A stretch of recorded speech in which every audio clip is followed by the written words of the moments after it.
Keep forgetting whenever I start up the the shmup stream, it's I need to use the pipiru. Is it piru or pipiru? I'm gonna call them pipiru.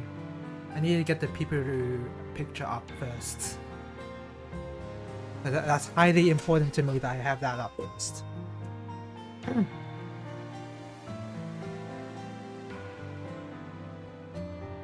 Okay. So, we are gonna do some Lunar difficulty attempts. So let's see. Oh, there you go. So you can pick random, but you can't pick random here. Alright. And offline, of course. So because I am trying to go for real attempts here, I'm gonna go stick with the Wizard. I'm sure the easy way to meet the DPS check in this difficulty is to play Dancer, but going with Wizard, and we're picking the hard mode palette. Alright, time to start. So I've only played through Kingdom Outskirts.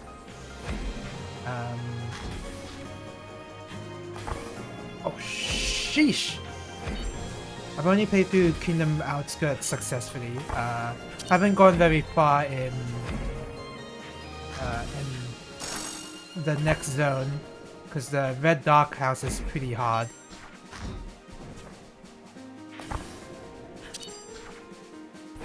Right. So the next zone I'm going to is pretty hard, and I'm still learning that, so that's going to be an issue. But for the Kingdom Outskirts, it should be alright. Setting Steel, Cause Vanish, Singing Fire, Eldritch Beasts. Go with that. Okay.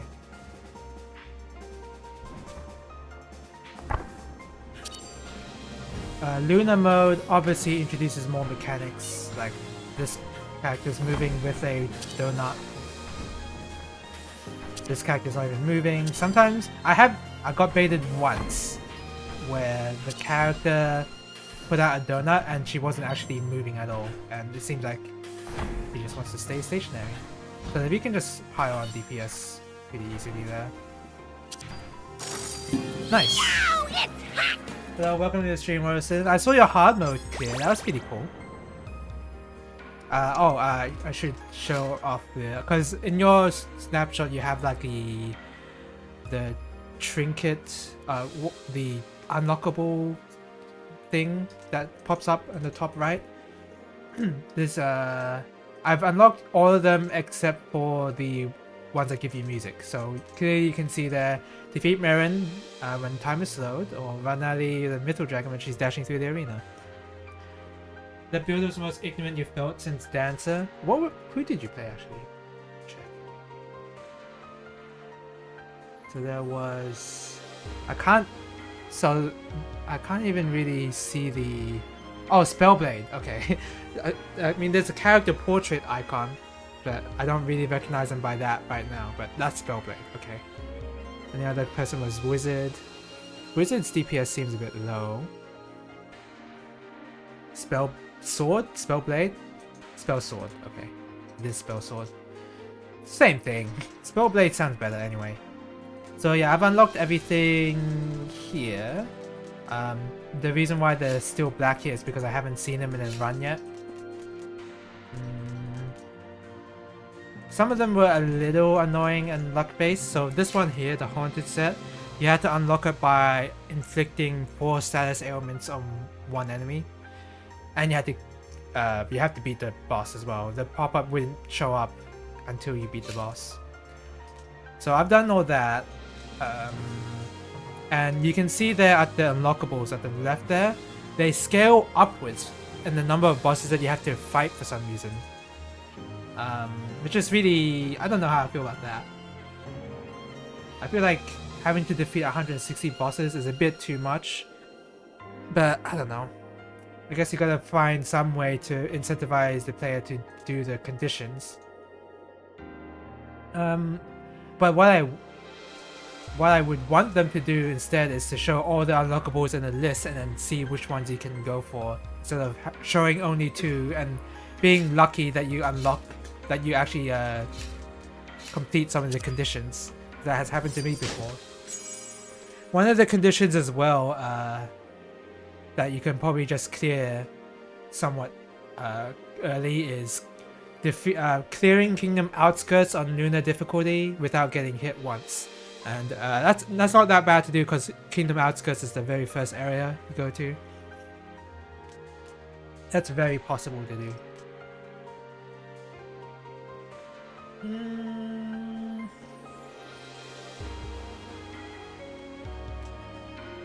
Let's try Nova Crown.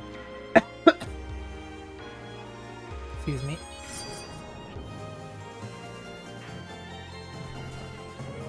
We're gonna rely on my resets and oh. The one thing I learned is that you can use slow mode when you're in turbulent wind to like position yourself a little bit. Oops. Wow, I was lucky. So if you need like a bit of extra movement but not too much, you can use slow mode to get that extra to like position yourself right.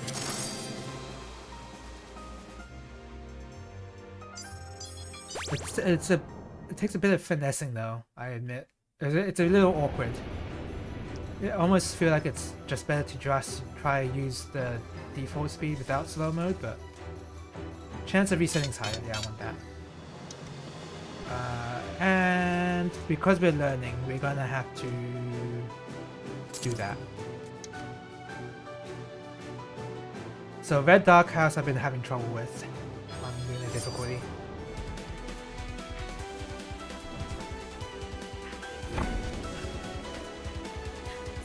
Oh shit, that's a bad. Okay, we saved it.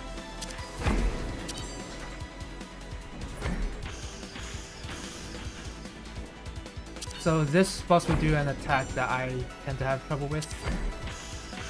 It's when the rotating beams come out in the middle, which have not happened so far.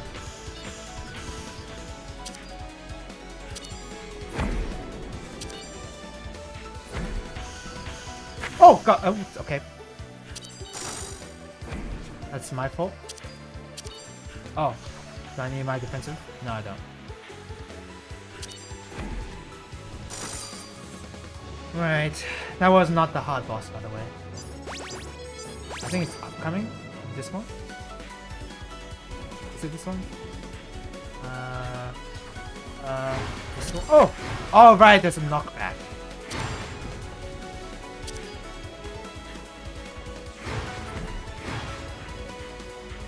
Whew, okay.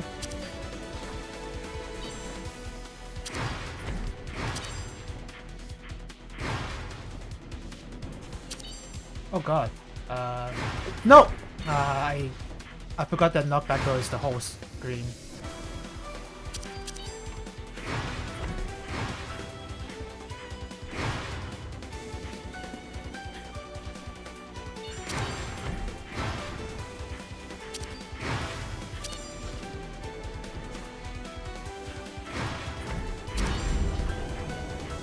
Why am I in enrage? How close was I?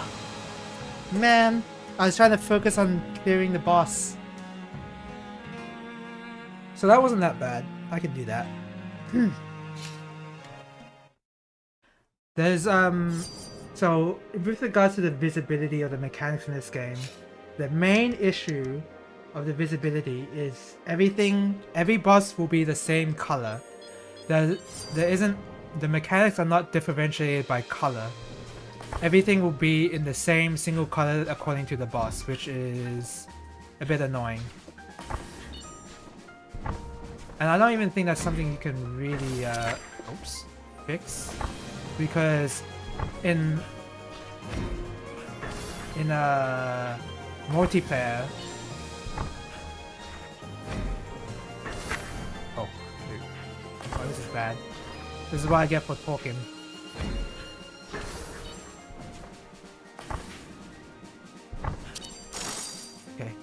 In multiplayer, there are certain attacks that you know what kind of attacks they are based on the color that they put you on.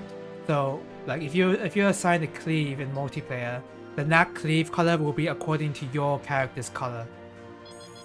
So that already raises the issue of like how you can't really use different colors to differentiate mechanics because multiplayer will suffer. Go with that one. But I still feel like, I still feel like you should probably try to. Oh right, I forgot that expands.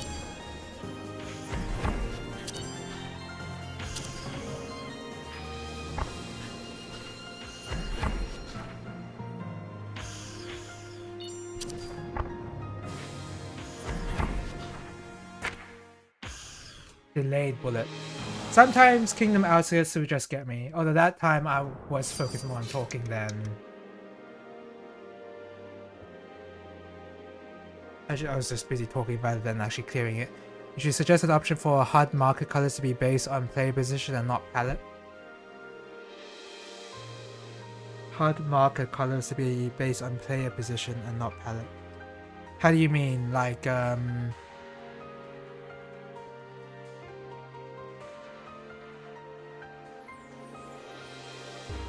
based on player position, like position on the screen?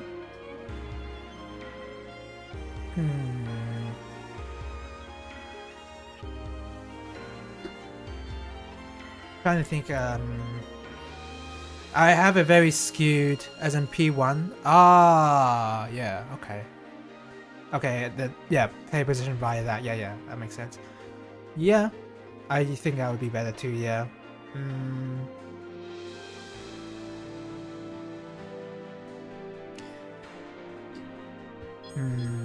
Yeah, I admittedly have like a bit of a skewed perspective of this because I haven't played too much multiplayer, I just played solo.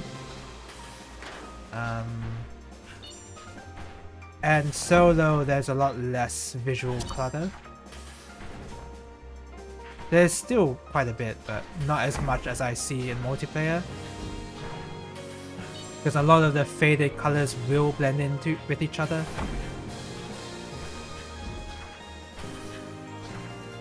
Or pastel colors.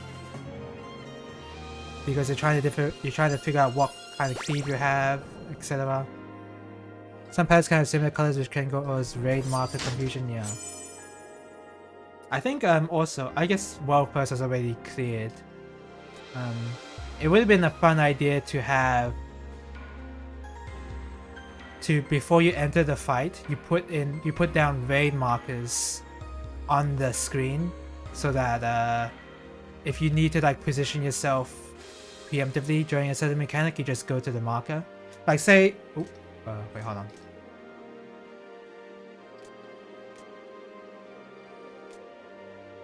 Get that one. Say I just put like marker A here, marker B here, marker C there, marker D there.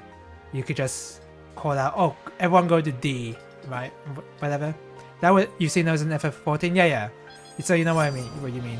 Yeah, those would have been fun. I think still a little unnecessary, admittedly, because there's no...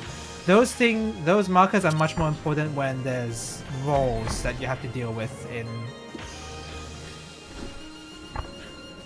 When you have to deal with role-based mechanics, then that's when that's important. But here, since it's just characters, kinda doesn't matter.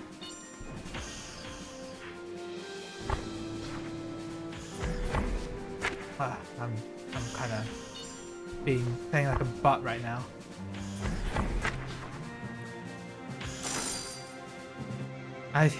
I wish there was a much cleaner way to indicate knockback, because knockbacks are the one mechanic I will get caught out the first time I see it.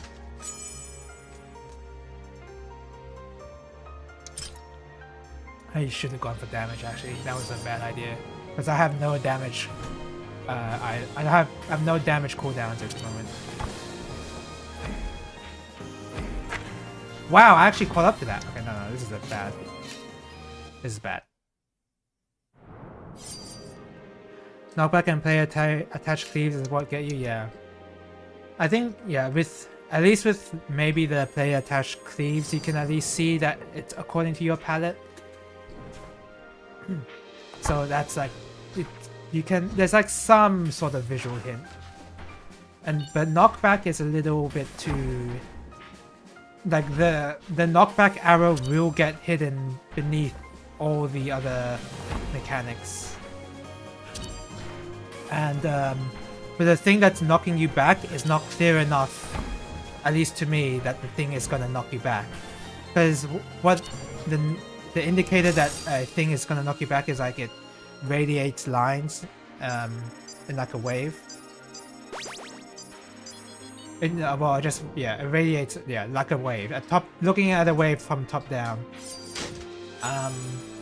And while that's happening is all these other mechanics are blocking that that particular indicator.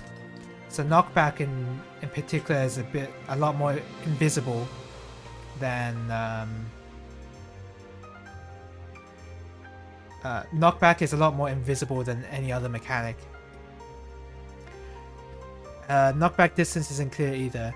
That's true, although that was the same case for FF14.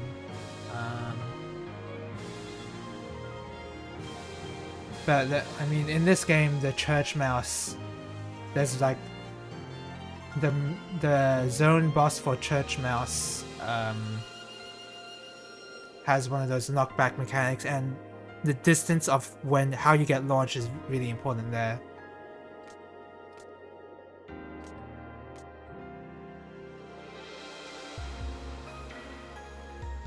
Go with that. But I'm not sure how you would do I'm not sure how you would indicate knockback distance. It'd be pretty hard to.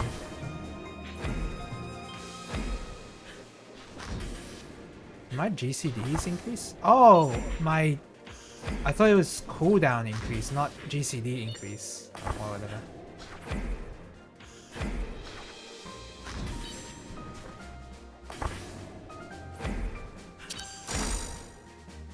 I'm not sure if you know this. You might have noticed. I'm not sure, but if with every mechanic, with the circle mechanics and the circle markers and the line markers for those attacks, within their shape, there's like a shape that closes in on itself, and that's supposed to tell you when that attack will activate.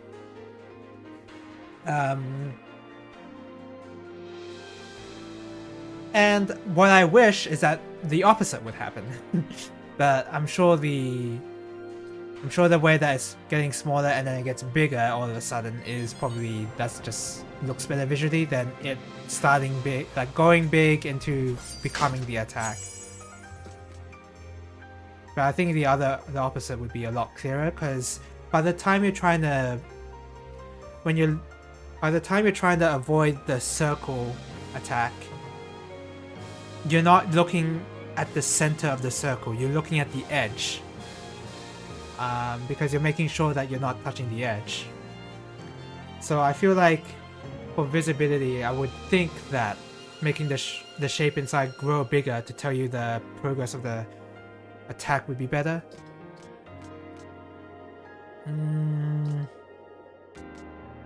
Click burn. Attach a number for knockback strength. Yeah, there are certain items or attacks or whatever that do measure your rabbit leaps, so it's not like that couldn't be done, I think. So that would be nice. Oh! Wasn't paying attention. I'm using defensive.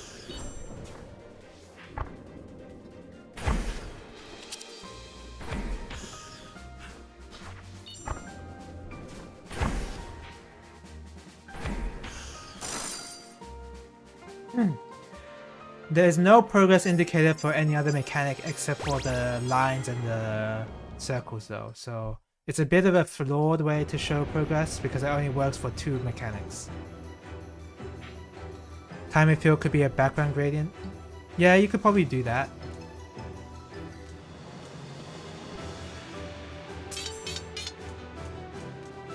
go with regeneration. I haven't noticed any sort of progress indicator for the donut attacks, for example. Oops! I didn't want to get knocked back that way. That's on me. This way. No! It's because the knockback is from the middle and I keep on repositioning myself the wrong way. I'm just trying to make minute changes, and those minute changes are killing me because I'm so close to the boss. Iku-san does that? Oh yeah, that's true. Yeah, I guess you could... There should be more stuff in this game. Sorry. Hold on. Oh! I forgot. I knew I blanked on something in the middle of that, and I was trying to remember what exactly it was I forgot. And then it was that. Oh! Holy crap! Hello, welcome to the stream! How Choco. Wow, thank you! Thank you for the raid! Yeah, just out here doing some Lunar. I've cleared the game on hard already, which you can see my wizard with the alternate color. Oh crap!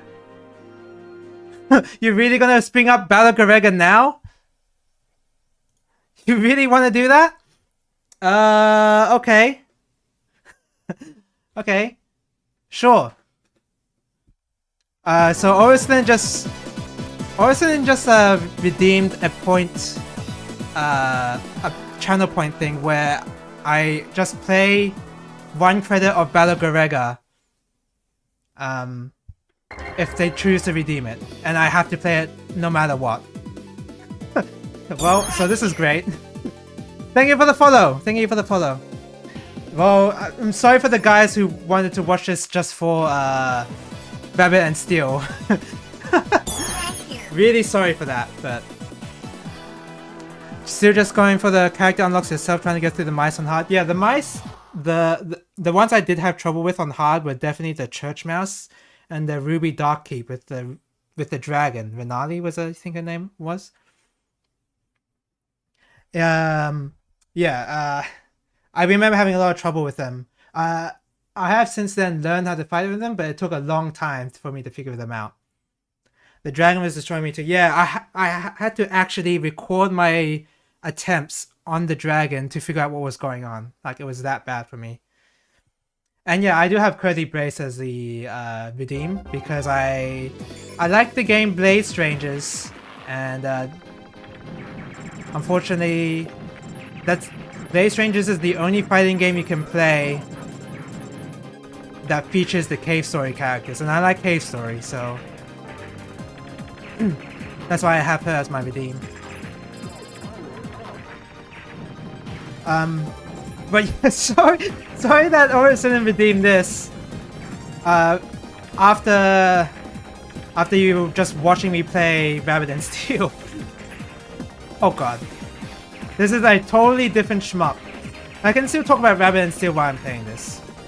Oh god, I dropped the medal. So this is already not a good run, but whatever. You definitely need to go back to your footage too to understand it. Yeah, it's a very FF14 thing, to be honest. Like, I know when I've been progging certain ultimates like DSR. Oh, why did I do that? Okay. I've been progging ultimates like DSR in FF14, and I have cleared them, but it is required that you have to look over your footage to figure out what was going on. Oh shit! That's fine. Should I go for safety here? I'm going for safety, screw it. I'm not going to go for big points here. Normally I would go for big points here, but nah. Explain Greg to the rabbits?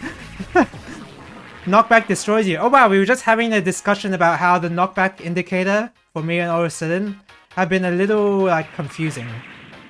It seems like that's the case for everybody. How am I gonna explain Greg? Oh my god, a medal drop there, great. So this is not a high score run in the slightest.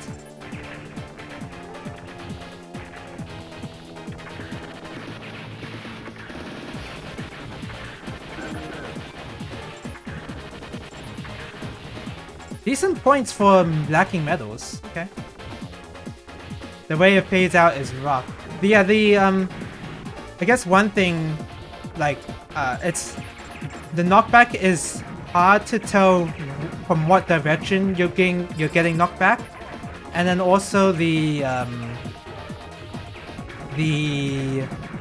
distance as well. The knockback distance is a bit confusing, and also the indicator itself that you're getting knocked back is hard as well. So I think the indicator for the knockback needs to be a little bit reworked. And I know that some people have trouble with the cleaves, seeing the cleaves. I haven't had that issue personally, but that's only because I've only been playing on solo. I'm sure that that's actually a lot harder to see when you're playing multiplayer. I mean, no server doesn't like the knockback markers either. Yeah, so it is a general problem after all, huh? Anyway, if you want a game with no knockback markers, you should play Garega! Battle Garega, which is the game I'm playing right now. This is a messed up shmup. How do I even explain this? So in this game, I guess the big thing I should explain about this game is the ranking system. Because this shmup features a rank system where the better you do, generally speaking, the better you do, the harder the game gets. And this game has one of the more intricately designed mechanics of that. Because most shmups have that sort of mechanic already. But with this game, everything increases your rank. So a lot of your attempt is based around trying to mitigate that difficulty.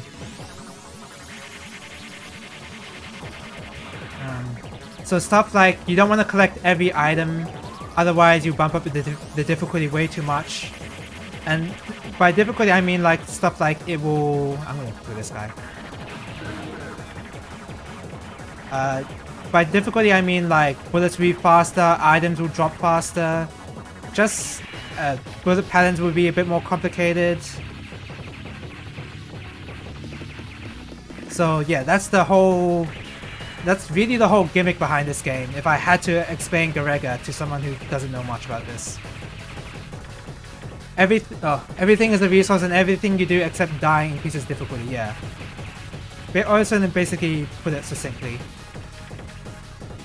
In multiplayer, it's way harder to see some mechanics in Rabbit and Steel, yeah. Also, this is a very low scoring run, and I forgot to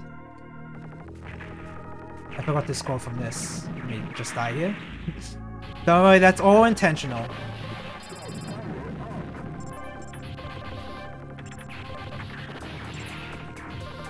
So most of the time when you see me die, it is on purpose. Most of the time. If you hear me gasp, then that's a time when it wasn't intentional. So the better you are, the harder the game gets. Sort of. It's not... I wouldn't say it's so much... I did say that. I did describe it that way, and that's my fault, sorry. But I wouldn't say it's so much like the better you do, the harder it is. It's more like if you don't know what you're doing, if the rank will increase a lot. If like you need to have some game knowledge to figure out how the rank works, because it is, I want to say it's impossible to clear without managing or mitigating rank. And mitigating rank doesn't necessarily mean you play worse. Oh no! I dropped the medal! I'm stupid. So this is a really bad run. But for the sake of the channel points redeemed, we gotta do this at 1 credit.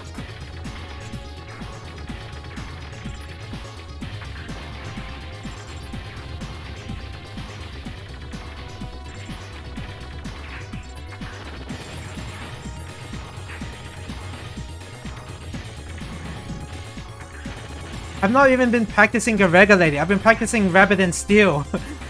I'm not good at Garega anymore.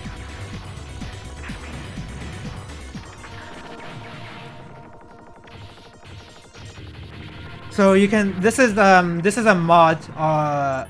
This particular ROM is a mod, so you can see the rank that I have, and the percentage at the top left there. And you can see how it can it will increase the rank will increase based on like various factors, like picking up items, etc. So right now it's at 7.7%.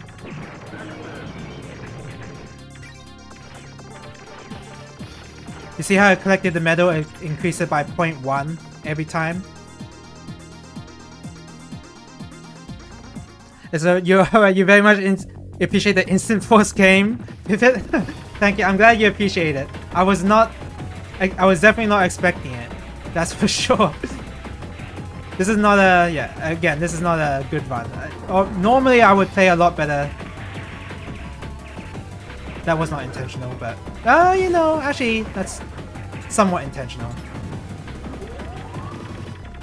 The best part about this game is that whenever I die, I can just claim it was intentional, and it probably is correct that it was. That's the best part.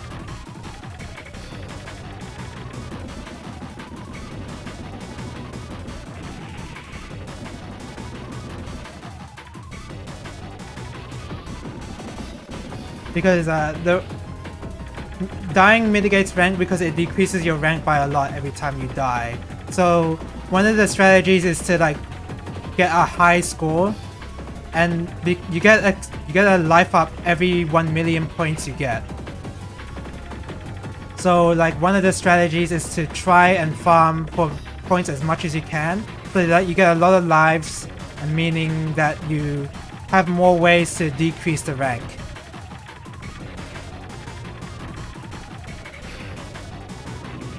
That's like one of the main strategies. The pink guy on the right keeps staring at you. Yeah. As Orison said, welcome to Zero Wing. He's one of the shmup mascots for a shmup company. What's the name again? Toplin? Yeah, Toplin. And in one of the endings of Zero Wing, you can see that character dancing. So I've just made him into my mascot, well, sort of. I just find him funny to look at, especially with that face.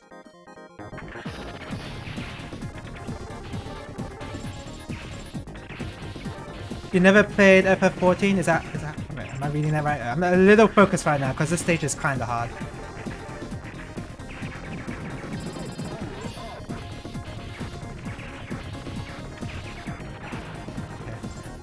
Okay. You never play FF14? I think you should actually... You think you actually understand the real shooting more? Yeah. So one thing I was definitely surprised by the Rabbit and Spell demo is that it did focus more on the raiding aspect of it, didn't it? Not so much the shooting aspect. Shit, that was bad.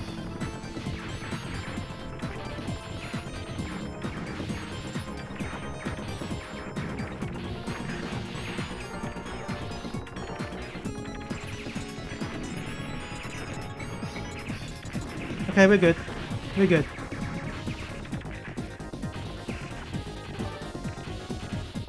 Intentional. Okay, so I might die here. I'm not being careful enough. Okay, now we're good.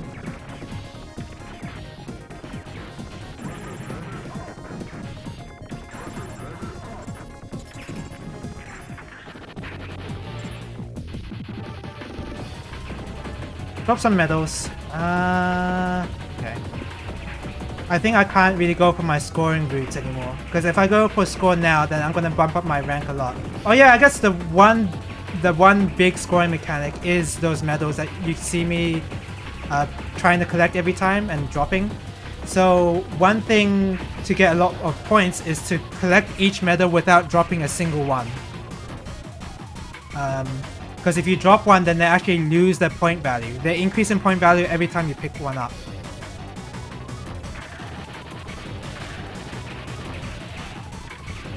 Oh, I forgot to...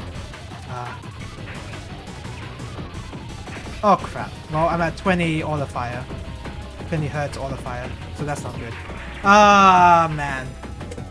Too busy trying to talk. Well, that's enough Battle Garega. I think we can move on. That wasn't a good run anyway. Alright. So that was a bad Garega run. I did not show the full potential of that game. What I was gonna say is that You don't want to drop any medal because they increase in point value, and the higher the point value is for a medal, the less the rank increases. So at the maximum point value, your rank basically doesn't increase. So you get a lot of value for points, and the rank doesn't increase. Meaning that you are able to get more lives because you get a life per million points, and have a lower rank as a result. Anyway, so what was I doing in this game? Oh,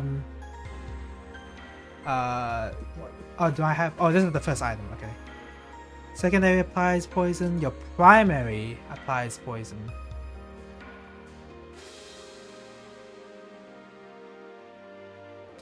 Every 10 seconds when your primary, you gain flow strength. I mean, I've won an attempt on hard. So okay, so on stream, and I streamed this before 2 days ago, I played Wizard, and at the beginning I was whining and moaning about how I picked the primary that allows me to... It does a lot of damage, but it basically stops my movement entirely. This one here, it stopped my movement entirely, and I was moaning about how bad it was that it restricted my movement. But ironically enough, it actually was the main factor as to why I even won that attempt, why I even cleared that attempt. So I've had a new sense of appreciation for primary boosting moves for Wizard. Oh my god, what the heck? What's with all these raids? Oh, what the heck? I can't even see who it is. The other channel. Thank you for the raid. Yeah, the other channel is the name. Oops. I almost like thought the other channel was like another channel. Oh my god. Wow, thank you. What were you just streaming? Stardew Valley. Oh, Stardew Valley, huh? What year are you in Stardew Valley? Are you in perhaps year 5? I don't know. I'm just guessing. Sorry, but welcome to the stream. Because that is crazy that there's been another raid. Uh-oh! You're kidding me. Oh, we're back to more Gorega. Oh my god. This is basically not even a Rabbit and Steel stream anymore. God damn it. Alright. Alright. Alright. Alright.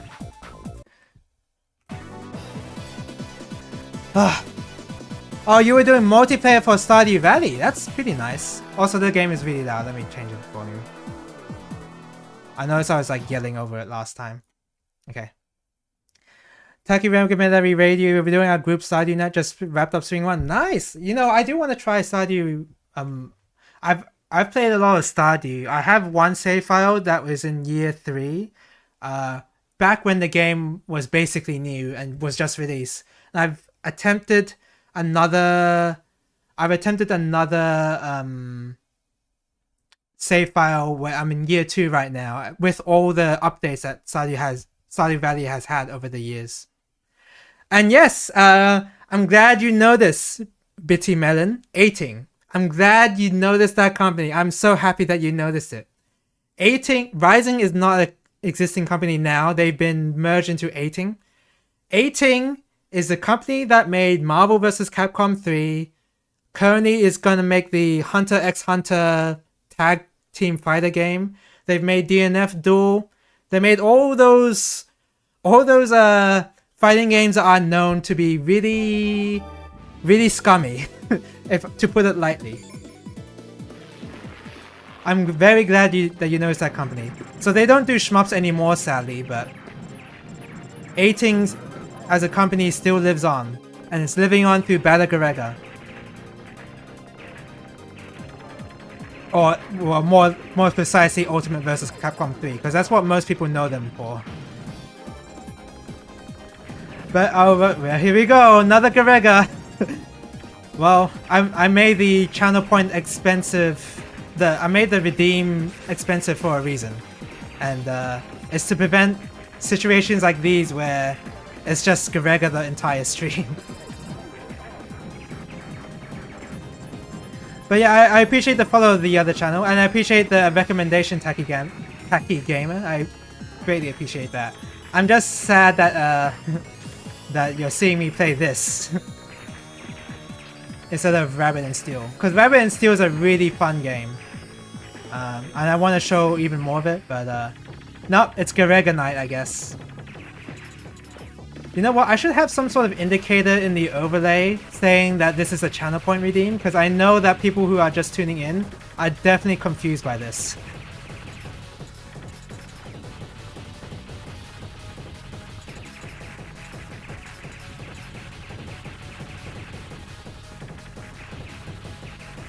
Oh crap, I kind of did this wrong. Whatever.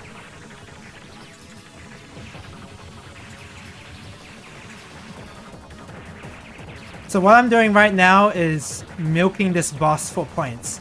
So the ideal way to score this boss is to destroy every part it has on the plane, right?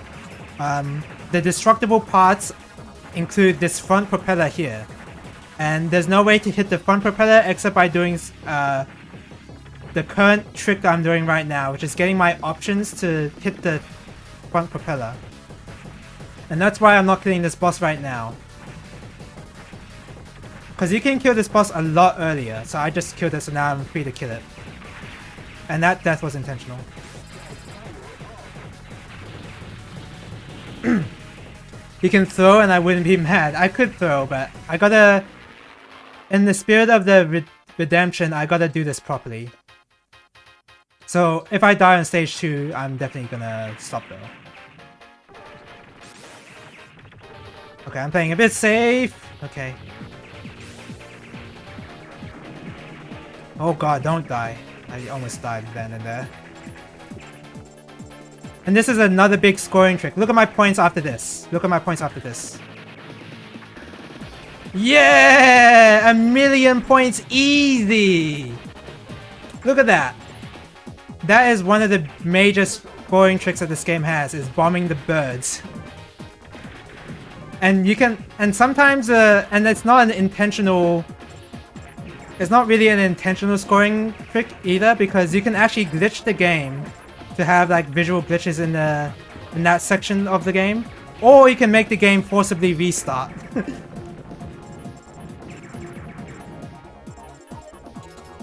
So I wouldn't say I wouldn't say it's that intentional, but it's definitely one of the bigger scoring tricks that you can do in this game. Oh. Okay.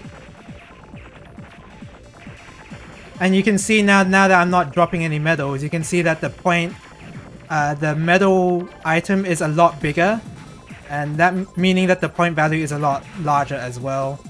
And because it's a lot bigger as well, the hitbox is larger, so it's easier to collect the medals if it's bigger. That's actually like another factor to why you want to chain your medals. I kind of screwed this up, but that's fine.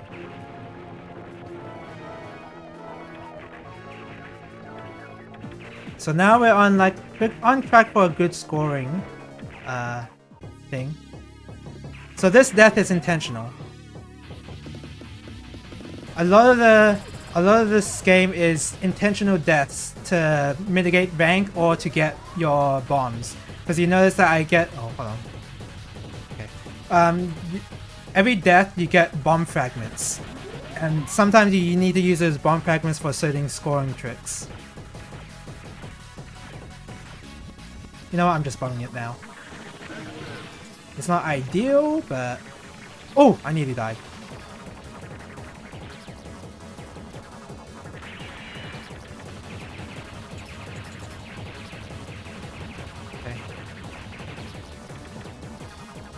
So this is a lot better. This is a lot better of an attempt so far. Oh! That was sort of not intentional, but it's fine.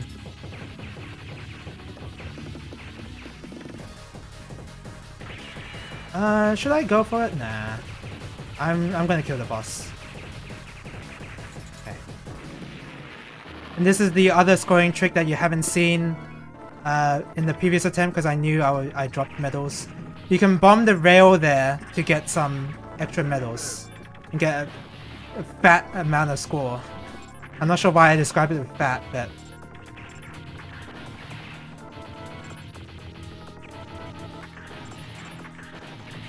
Okay, there you go. So this run is a lot better so far. Because I'm getting a lot more points and getting a lot more lives, I can mitigate a lot more rank. This is a much better attempt. Maybe because I'm focused and I haven't been reading chat. I don't know what I can't read chat right now.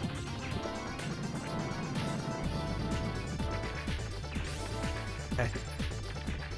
You were never great at games like this? Yeah, Tacky Gamer, I was not good at this game. This game is very different from most other shmups, because usually with shmups, they usually have a way for you to prevent yourself from getting hit. So something like Gray's Counter, there's a mechanic where if you use a certain special attack, you can delete bullets, right? And it's very easy to get that special attack going. So the game will allow you to loop that certain special attack and allow you to survive. So this game does not have that. This game does not have anything like that. So this is very much a very difficult game. Oh god. And not only that, this game's hitbox is a lot larger than most other shmups. Because most shmups are like, they have a really small hitbox to facilitate like dodging a lot of bullets, right? Intentional death. Intentional death, I said, thank you. Oh, I picked up, I didn't want to pick up those options. I'm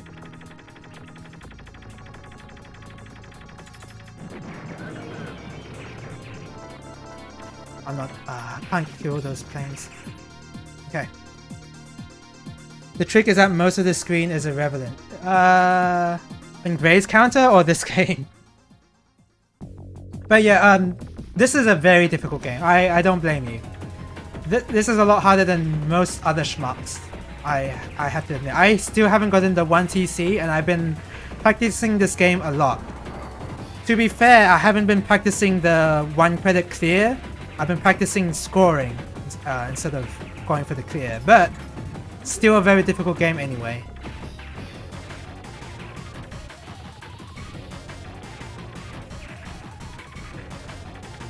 And I think the fallacy with games like these is that only the most basic shmup skills are transferable to other games. Because the most important thing that allows you to clear some of these stages in shmups is unfortunately a bit of memorization. Ooh! Memorization is a big part of shmups. More specifically, how you deal with certain stages based on what your knowledge is of what's upcoming in the stage. So right here, like, this is a good example. Here I know the perfect position to be in to dodge this perfectly every time. Like, I'm not gonna get hit here unless I do a very silly mistake. And that was just me being in one spot, moving to the other spot. Moving to the same spot, moving to the other same spot.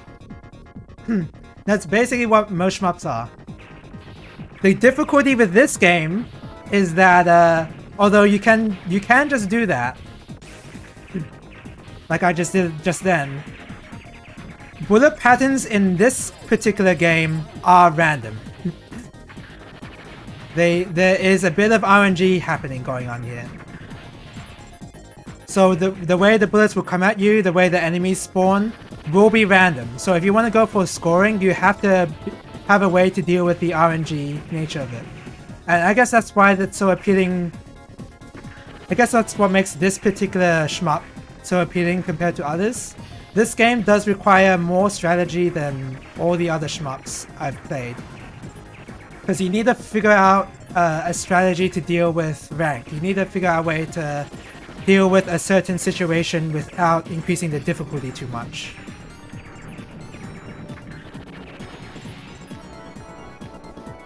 And while you could just follow a top player, the top player will most likely do some really advanced strategies that you will not be ready for the first time you play.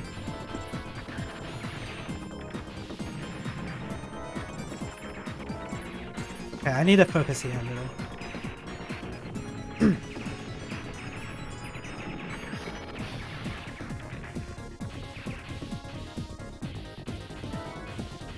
Intentional death, and then...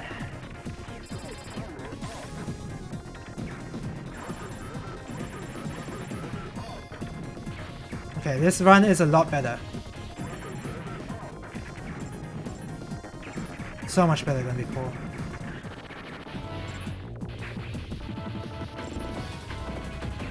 Okay.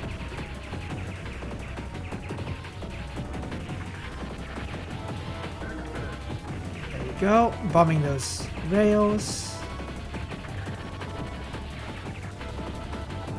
It's fine. I am abusing a trick when it comes to collecting medals, is that you did see me drop some medals, but this game's a bit weird in that oh crap, no!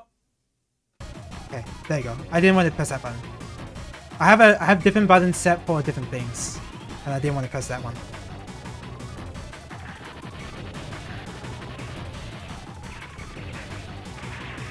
I didn't exactly want to die there, but it's okay. No, I didn't want to die there as well. Okay, I screwed up a lot. Damn.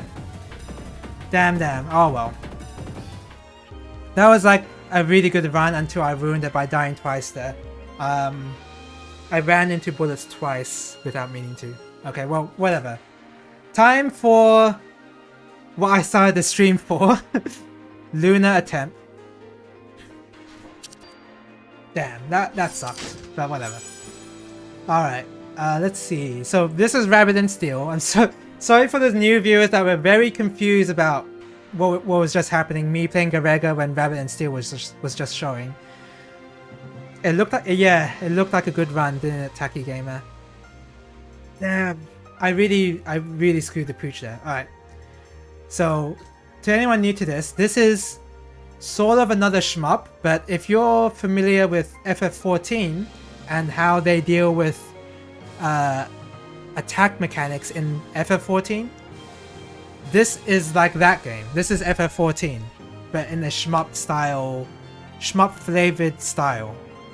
And roguelike, because you can see here this loot, you get loot from chests and they're random, of course. Which one do I want?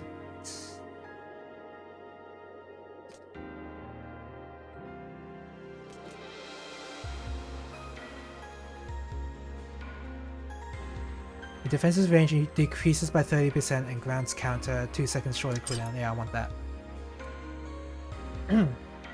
So bear in mind I'm playing this on the hardest difficulty. That's what Lunar mode means. So this is not necessarily going to be accurate to most people's experience of this game. They're mostly going to play on normal or even cute. Cute is... I'll keep moving. I definitely played on Q to unlock a few things. Oh, keep moving. Whoops.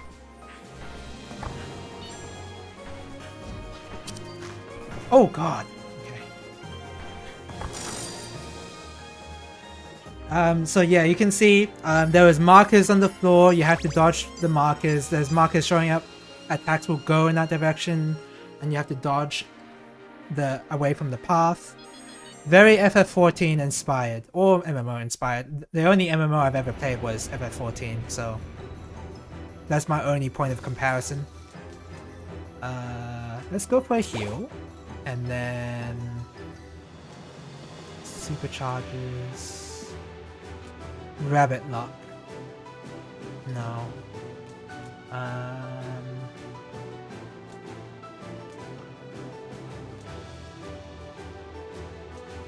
It's my primary that applies poison, huh? Okay. So I'm not good at this game. That's why oh crap, that's the wrong way. It's supposed to be top. It's supposed to be in the middle. This way. So you can see all the rotating stuff that you see in FF14. What was the safe spot there? Oh, don't tell me it's... Oh my god, that is a very sneaky safe spot.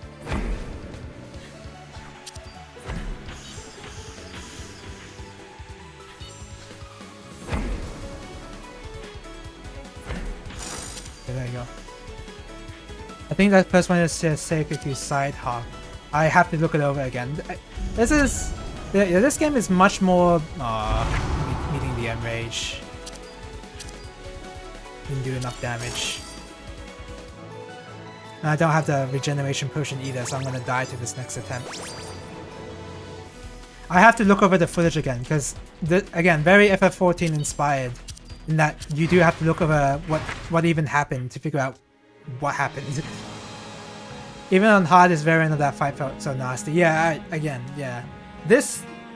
The Ruby Dark Keep and the Church Mouse were definitely the areas I struggled with a lot. And Emerald Lakeside as well. Emerald Lakeside was pretty... I wouldn't say it was like so difficult, but it took me a bit of getting used to because movement speed in that area was very important. Let me see the other areas. I had... Scholar's Nest has been pretty easy for me, but that's only because I played Scholar's Nest in the demo. So I'm used to those patterns. King's Arsenal I found really easy too. King's Arsenal I think is a lot harder on multiplayer, right? Because I've noticed that a lot of people were complaining that the Sword Dog is actually really difficult. But I found the Sword Dog to be the easiest boss by far. But I think that's only because they're easy in solo. I think on hard, I think on multiplayer rather, there'll be overlapping cleaves on top of each other, right? And it's a lot harder to see which player has what cleaves in with the Sword Dog boss, right? I think that's what people have trouble with. But fortunately, since I'm playing on solo, I don't have that issue. We need to get back to Lunar. There you go. Hardest difficulty. You have to unlock this difficulty before you can even access it, so... yeah. The Lakeside BGM is so good. I think it's good. However, I do not like listening to it. I did not like listening to it when I was too busy trying to learn the pattern of the bosses. It got very earwormy by the end. But it's an alright song. It's not something I would normally listen to, but I think it's a really funny song choice. I think it suits it well. Oh! Okay, that was close. Oh, come on! At least I can recover that HP very easily. Agree the wolves being simple solo, the cleaves definitely get harder to see in multi. Yeah, I saw an FF14... Actually watching an FF14 streamer play Rabbit and Steel with their group. They weren't really going for like proper attempts or anything like that, but let's see what I want here. I want this one. They weren't going for proper attempts, but I noticed that they actually were pretty decent at the multi-cleave mechanic. They were able to get a handle of it easily. Not easily, but it seemed like they understood it pretty well. Because they saw that the same color corresponded to what cleave you need to point it to. But of course they were struggling on all the other stuff, so I chalked that up to just having like a different brain. Different brain, yes, that's the way to put it. A different brain to process things. But still though, it did look... The first time I saw the mechanic when watching other people play, it was very confusing. Even as someone who was just watching. Alright. Secondary has a 40% chance of haste. Repeat? Oh, I want that. Okay, check this out. I'm gonna charge up my special. I'm gonna stand still. I'm gonna spam special. And get all those chaotic buffs. Look at that! Look at that! Yeah! Best loadout already. Now I just have to survive all these patterns. Oh my god! 584 DPS already. There's also a difference between multiplayer and the team and voice. Yeah. Multiplayer is like a totally different experience compared to solo. And solo, like you're not going to be prepared necessarily for multiplayer if you play solo. It is a very different experience. Cooldown is shorter but no longer randomly resets. No, that's not good. BCD is shortened but damage is reduced. Size of blast is also reduced.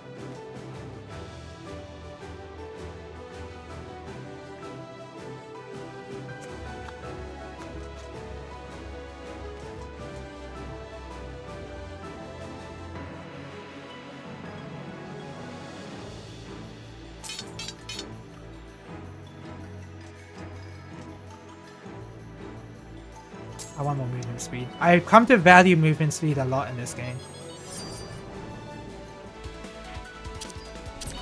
Spam that special. This way. I'm out of repeat.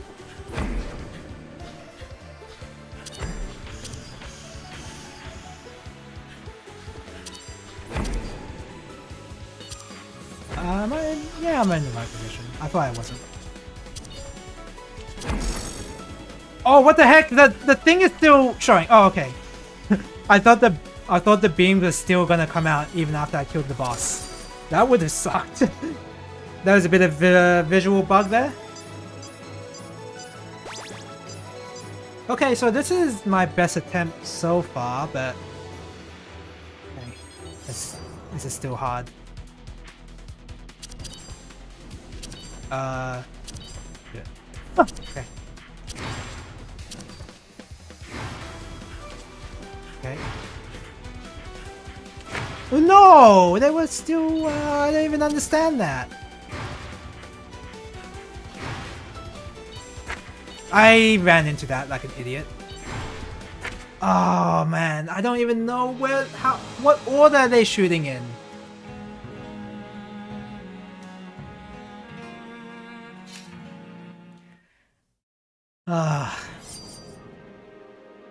The issue with that mechanic is that those cross-shaped attacks will appear in this mode anyway, in Lunar difficulty.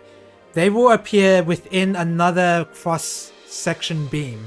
So you won't be able to see it until that beam goes away.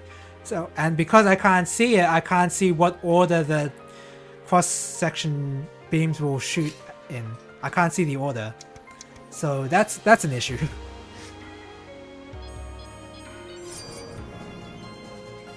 And it's very unique to Lunar because they don't do that overlapping nonsense in the hard mode for sure. I've never seen it in hard. Okay, we're safe.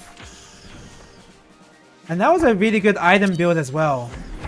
That was really good, but unfortunately my skills were not good enough to take advantage of it.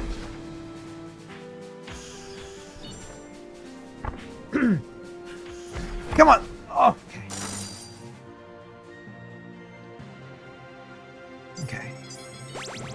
Give me some good items. Even though none of these I need DPS items, but it doesn't even matter what items they are because I'll still die. Special haste. Yeah, why not?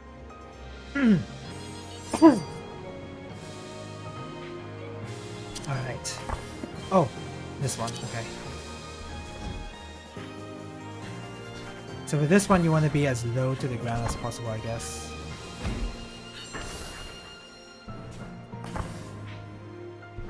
So that with the orb above there, you have ample time to dodge that. Oh crap. You know what? I'm gonna do a pro gamer move. That's not a pro gamer move. Damn it! Best timing for me to say that.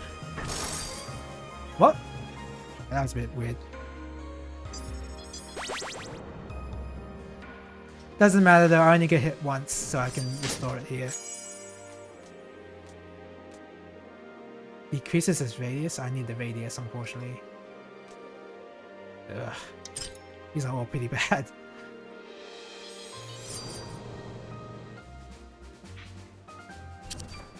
The reason why I'm sticking to Wizard, by the way, instead of all the other rabbits I've unlocked, is because I am most comfortable with Wizard.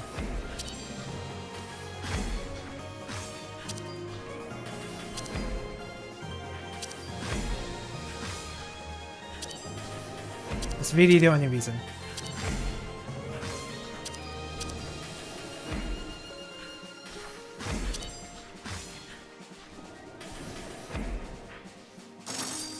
Whew. That was kind of hard. I hate fighting that boss with Druid. Druid's secondary is not great for that boss. Luckily, the Enrage is not very strict with the Kingdom Outskirts bosses, but... Alright, what do we have here? Cooldown is longer, deals more damage. Cooldown is longer, field's longer.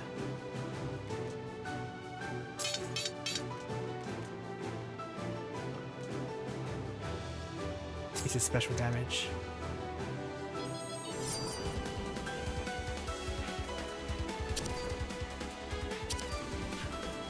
Oh, this one. How did this one go again? Oh yeah. Damn it, I wasn't really paying attention. Oh, what am I doing shooting a bullet there?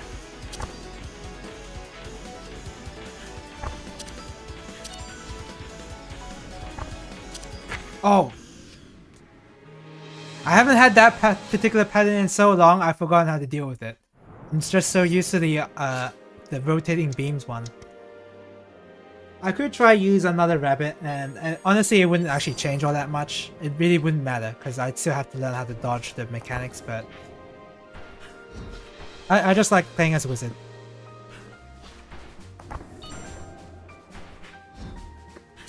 Oh, the freaking slow down. Oh my god, I'm bad. This is already really bad.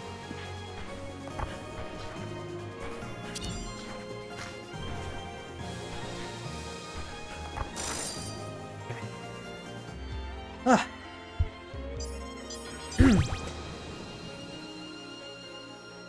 Now that we're properly playing Rabbit and Spell, let's go for that. Instead of Battle Garega. I think the first hour was spent solely on Battle Garega, which is unusual even for me. That was close. I wonder if I should swap the area just for like a change of pace. I mean, I kind of do want to do that actually, because spending too much time in one area, even though it's probably beneficial for learning purposes, it is a little boring. Oops, I moved forward for no reason.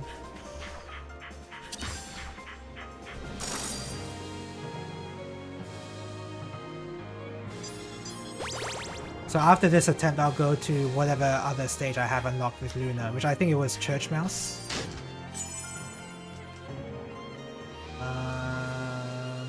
Get that one. Got some max HP, so that's nice. That will help learning attempts.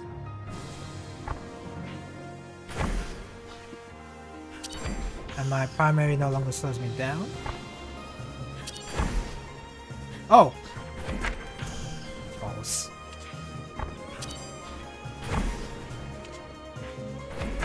Oh my god, balls again.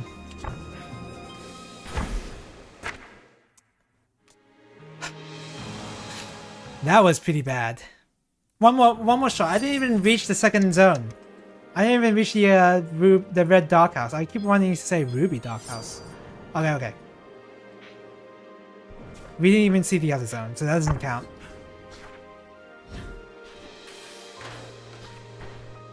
There's another factor too that I've always struggled with when it came to shmups, and it's endurance.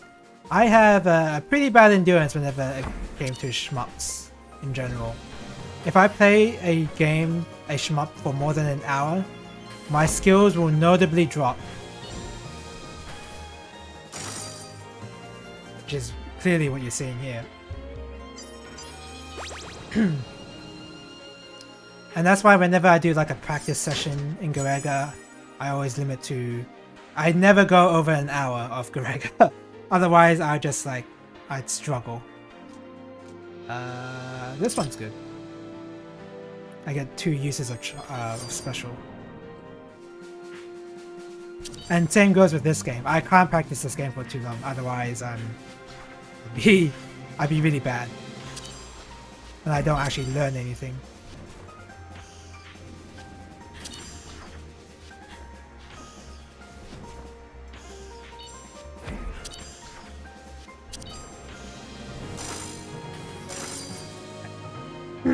So we've got a really good item for Wizard right now. But again, it doesn't even matter because I've got to survive the attacks first. Oh, nice.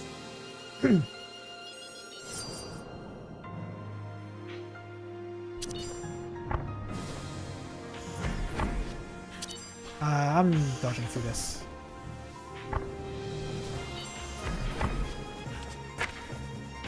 Too much movements.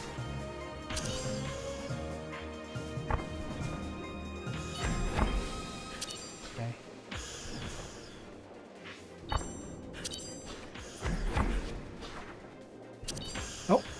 Oh my god! Bit of a waste of a defensive there, but is it? You know, you're right. Listen, I haven't played too much of Rabbit and Steel.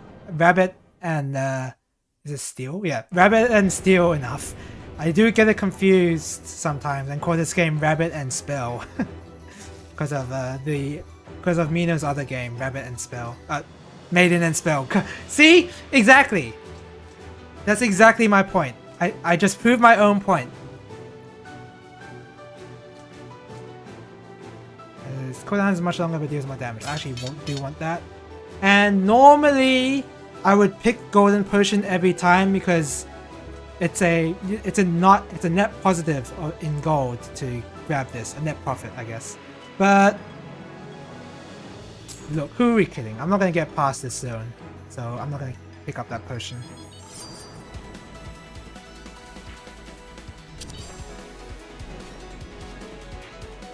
Oh, this one's hard. I do have the...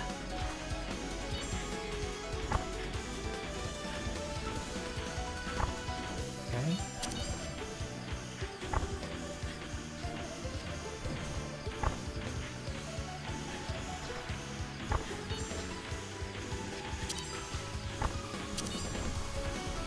Oh, damn it! I was moving diagonally.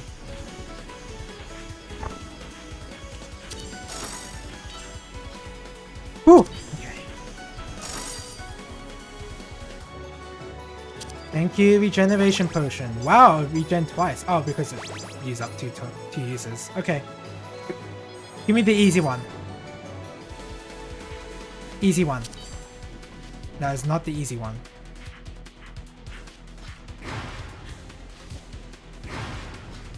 So up here.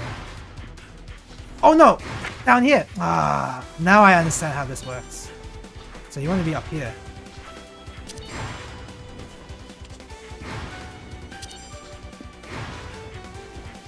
No! Holy crap! Up, down here. No! I don't know which one. Down here.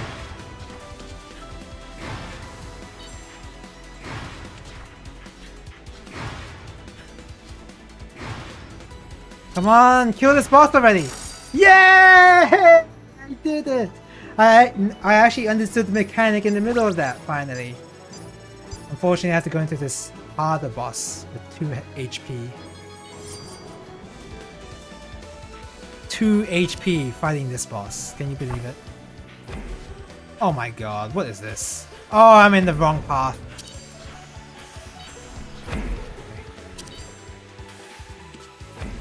Oh yeah. Okay.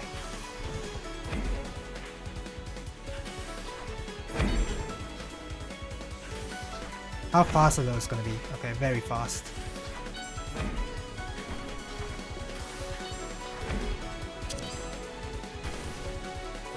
Wait, I have to keep moving. Oh. Over here. Oh, that is not. What the heck is going on? What? Okay, that is required. I have to look that over. Luckily, I do have like a YouTube channel. I'm streaming this to YouTube as well, and I'm gonna look over my YouTube VOD. What even happened there?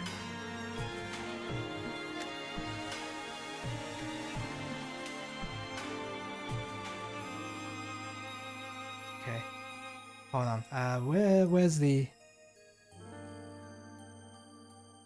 Okay, I have the VOD up now, so let me watch over this, because this is. Don't worry about the cat jam. Don't worry about that. Okay, this is gonna be extra compressed for YouTube. So obviously I had to be over here for this mechanic so that I can dodge clean. That's why I realized here. So I had to realize I had to be on the opposite side of that, underneath the rotating beam. I mix up the active and telegraph beams. I think, yeah, well, yeah, I think that's what happened. But like, yeah, I definitely need to see it again. So this part is pretty easy. I think I did get hit by this, but it was pretty easy. Oh wait, no, I didn't get hit here. Okay, so this part, so the beginning part of this, I was like, oh yeah, I'm looking at the beam indicators, I'm looking at the progress, I'm seeing when they activate, I got it, I got this in the bag. This is when I realized, oh yeah, I got this in the bag, I just need to be right there, that's easy. And then that's the point where I got lost. Okay, so here, like look at this. No one would understand what was going on if I just took a screenshot of this and asked them to explain what's going on. Okay, so I had the right idea moving there.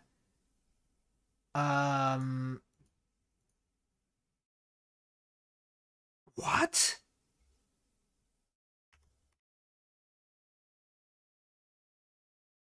No way the safe spot's that small.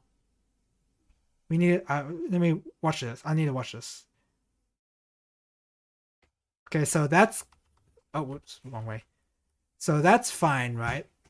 But the beam that's going down vertically in the middle, the spinner will wear off. No, I think what you have to do is follow the spinning beam. You follow the spinning beam and move. See, yeah, the spinning beam is not it's not dissipating. You need to move here. You see that spot right there? That little empty spot right there. You need to move ahead of the spinner to land over here. And you don't have much room to work with.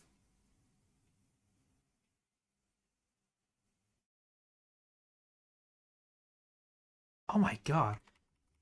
That? Is it really that?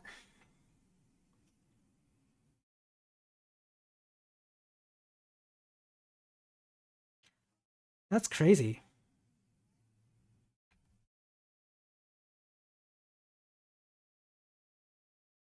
If I'm where I am right now, then that's... So the other safe spot was in the middle. Is in the top middle. Let me see the top. No, it's about the same. Okay, so I guess I have to be there. I have to dodge the first beam in the vertical, and then it's gonna expand outwards. And then I have to just keep following the spinner to move to there. What? Are you kidding me with the amount of space I have? Is this really the right way to do this? Because that's really small. Because you need to be preemptive with the beam vertically down in the middle here, because it will expand outwards once.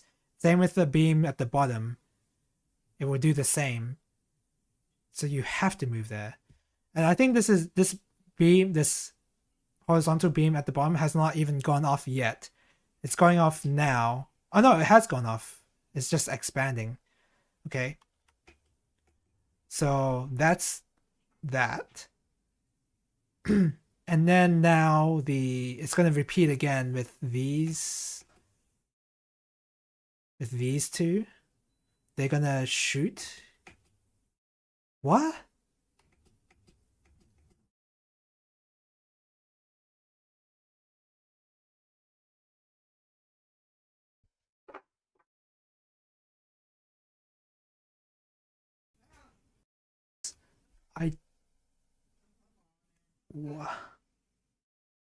I don't. This is the first mechanic where I'm not even sure how you're supposed to do this.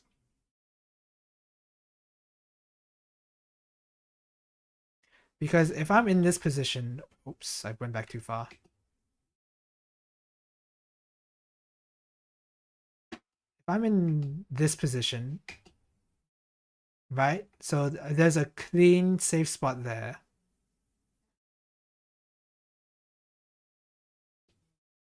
And then there's like a really small safe spot there, and then a really small one there. And then you're just stuck here. What? Because the only safe spot after these beams go off is this spot right here, which is being covered by the spinner. And that's just, you're gonna get hit without your defensive.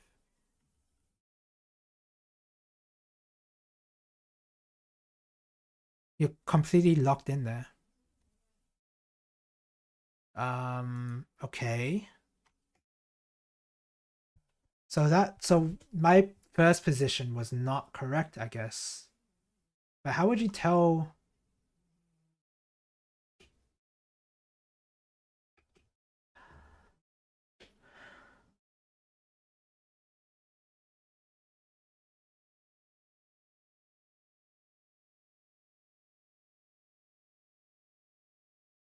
So, okay, I'm imagining right now that I'm right here. I've dodged the first part.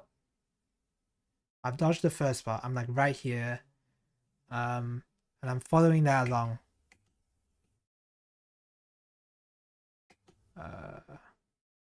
Sorry, that went by a bit too fast. Yeah, you're pretty safe down there. And then being vertically in the middle will shoot. And you're safe. You're safe for this whole section here. You're safe for this whole section here. Then you got space. That one section there is when you're safest. Because you don't have to worry about dodging too much stuff. You just gotta stay ahead of the spinning beam.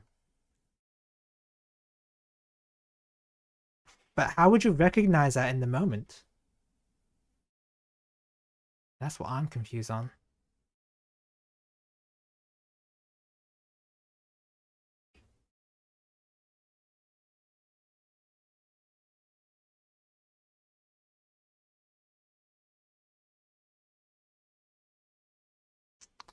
Okay, so part of it was me getting baited by the vertical middle beam. That's definitely part of it. So that's why I decided to go here. So it did seem like I naturally fit in here. So is that what they're going for? Where you naturally fit into the cross section of the spinning beam? Because yeah, just follow this bottom part again. You're like completely safe for a lot of it. As long as you move ahead of the spinner, you're completely safe. Okay. Well, I guess that's what I have to do. What I'm having trouble on is trying to recognize where that safe cross section is.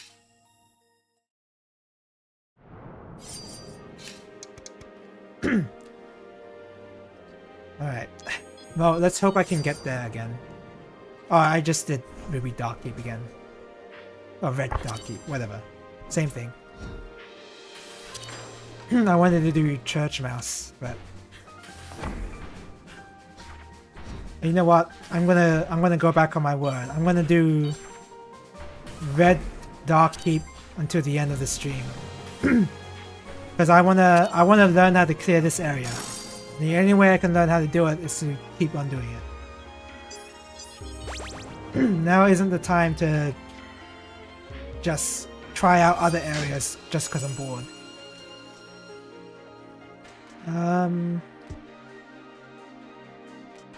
I may fix spark.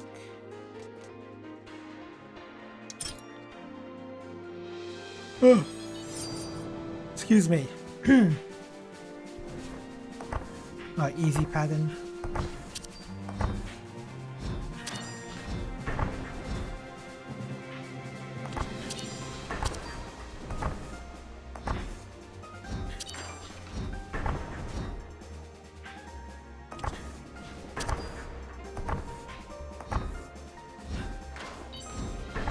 I say easy pattern, but I missed some of my buttons.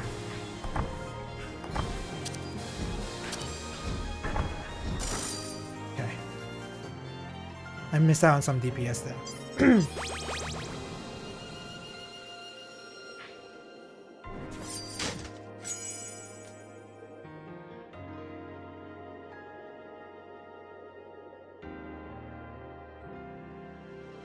guess we'll go with that. Excuse me.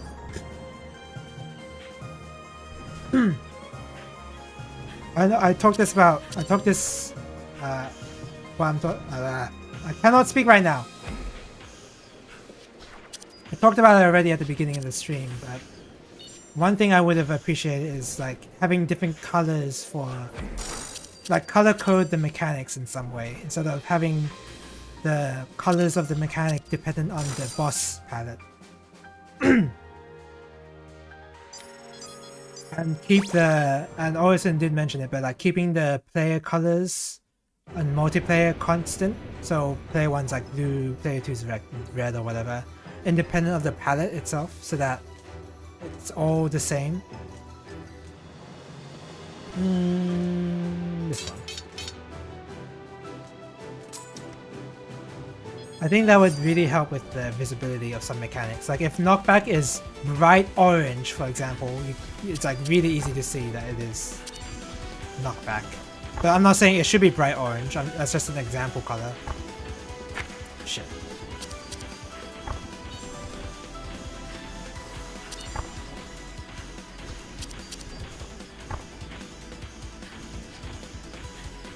And besides, for a change like that, you actually need to look over all the other potential changes it would make to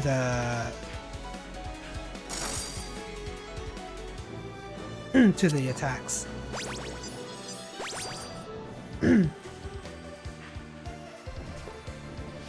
Okay, hard one.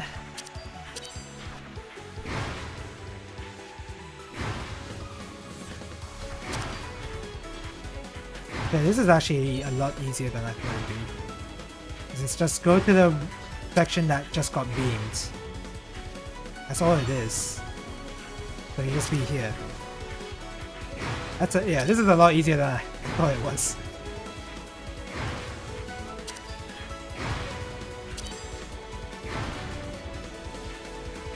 Oh no, that was bait. You gotta pay attention to the...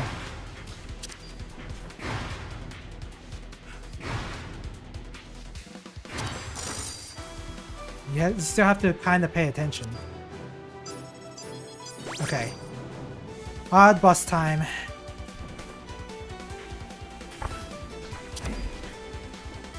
Over here, right? Yeah. And watch this one. You want to be at the bottom. Yep. So the first two mechanics are pretty easy. Also, another thing I would have liked is like all the mechanics have names to these mechanics.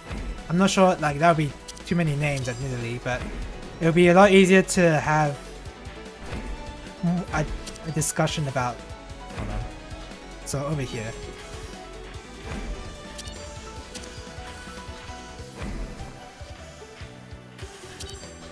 What did I tell you? Look at that. Just a little bit of studying and you can figure out how to solve this. Just a little bit.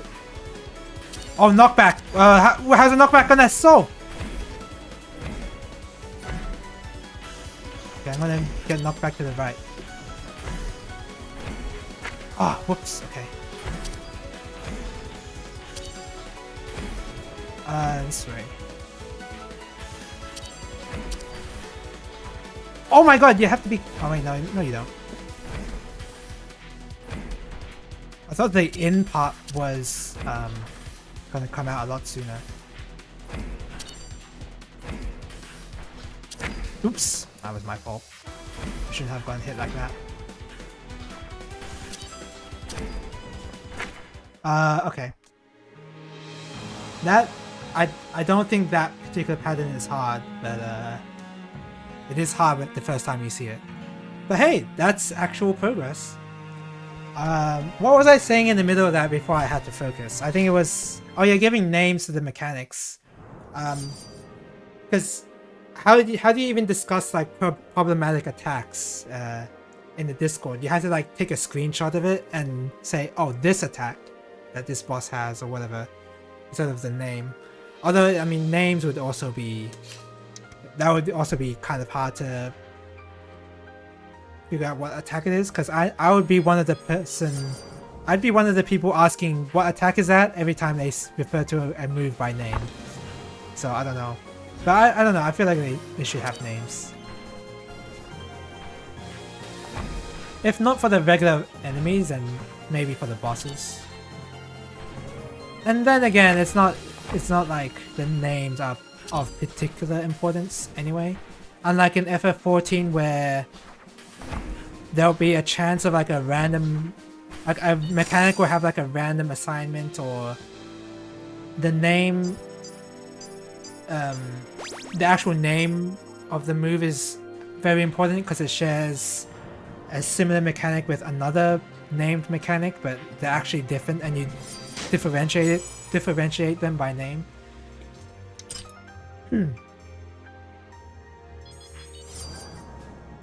So, but in this game, wherever 14 has like slightly random mechanic choices that bosses will do, this game does not have it.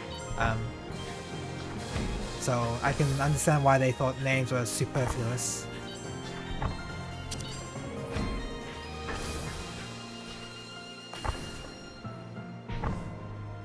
I'm dodging this normally.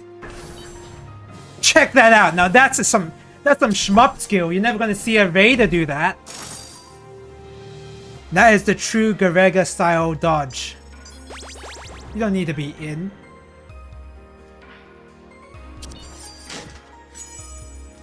Alright, what do we got here? Special damage at 20. That seems real good, especially with the item I have now.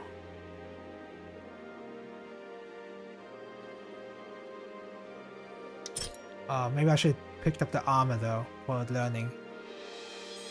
Those 2 credits paid off? I guess so. Oh crap. Oh! Okay.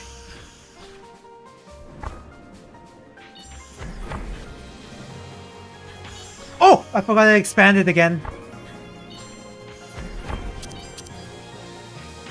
Oh! Oh, screw you. Uh oh! Okay, we're good. Oh, I have to run. Okay, good. I would have gotten that trinket that rewards you if you clear Kingdom Outskirts without getting hit on Lunar difficulty. I would have gotten it there, but I've already got it. Alright, what have we got here? Cooldown is no longer randomly resets.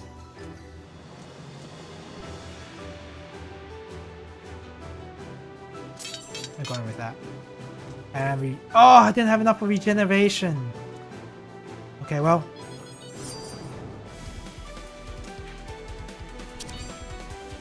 Look at that damage. Oh my. Oh, pay attention.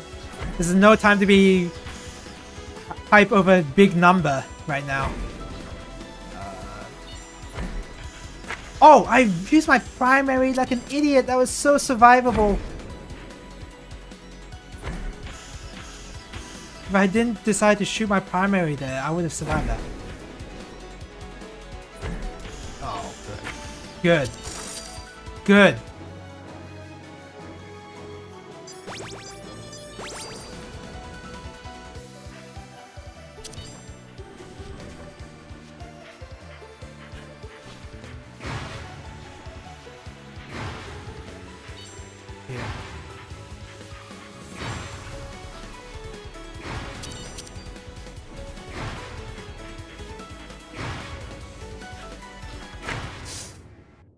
Damn.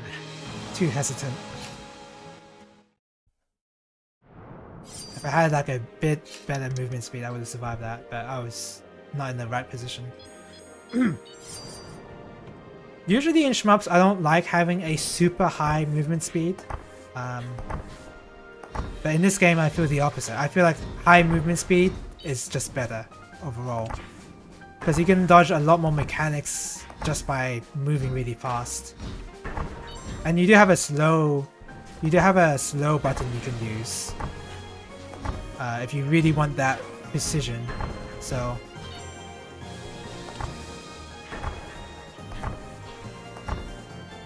this is not good. Dodge that. Easy. Easy dodge. 168 DPS, that's pretty bad.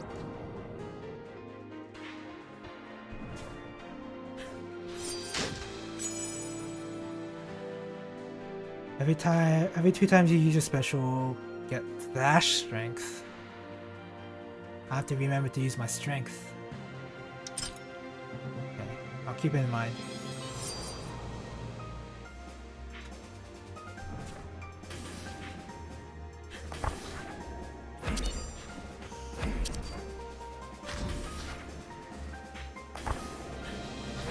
Wrong position. Saved it. I like being in the middle here because the beam doesn't go off until way later.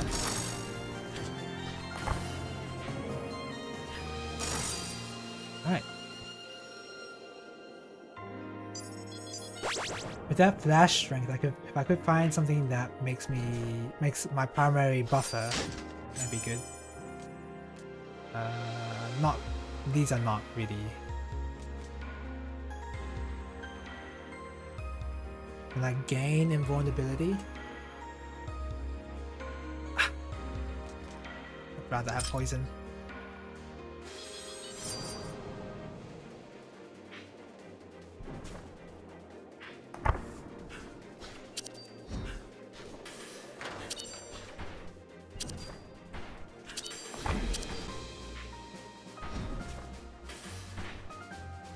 Oh, why am I? I panicked. Oh, fast strength. Sometimes I'll just forget I have certain items, which is a detriment to me because of the flash strength thing. Because I'll just forget that I have it and then use a different ability and lose out on that extra damage.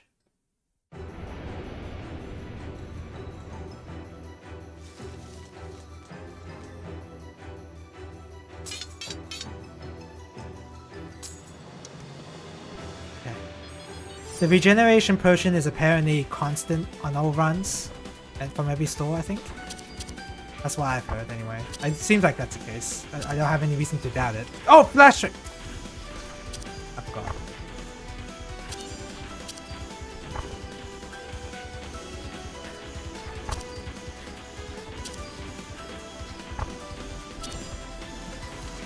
Oh, flash strength! Oh my god, I keep forgetting.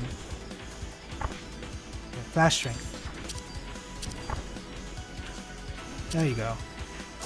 Actual damage.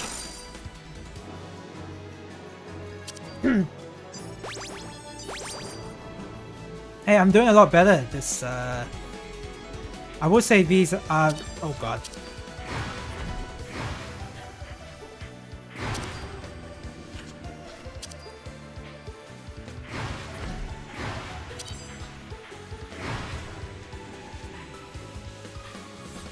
do you want me to do here?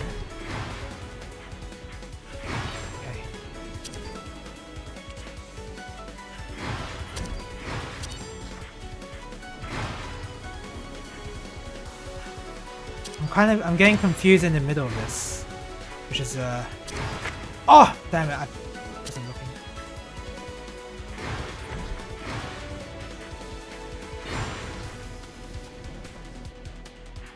This way. Kill this boss! Oh my god! Damn it! Was it because I was missing my flash strength rocks? Yeah. Just because I was not using my primary when I should. Needless to say, clearly the Lunar difficulty and rage timer is much shorter compared to other difficulties.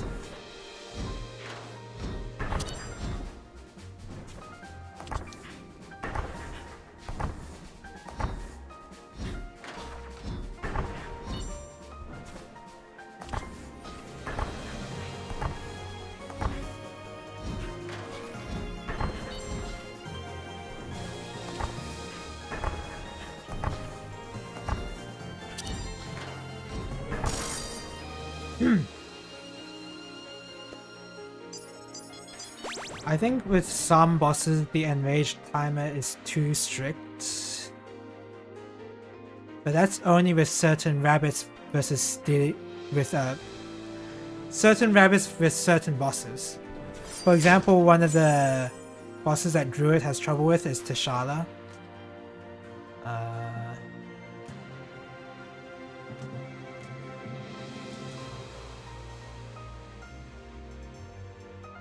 Where's that? Tishala, I think it was Tishala. She's in the Kingdom's Arsenal, where you fight the wolves. Druid has a tough time with that boss because it is required you need to do AoE damage. But Druid, unless you have a certain upgrade, she doesn't do very well. She doesn't do very well in AoE damage. She's really bad at it. So with that boss, she reaches Enrage very easily on hard. Oops. Oh, man. Talking too much when I should be focusing a little. That's another thing too. This is not... I can't really make playing Rabbit and Spell a usual thing, because believe it or not, this is the kind of game you need to focus in. If you can believe it. And I focus a lot better when I'm not talking.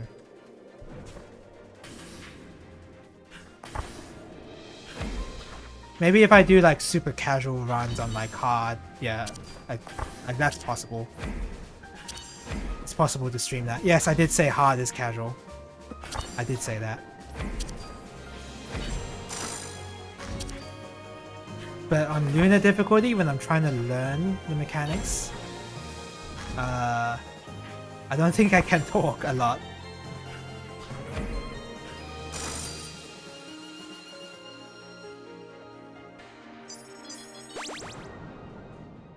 Like I spent a lot of time insert FF14 ignoring mechanics copy pasta there. I think I have a clip on my channel where I do exactly that.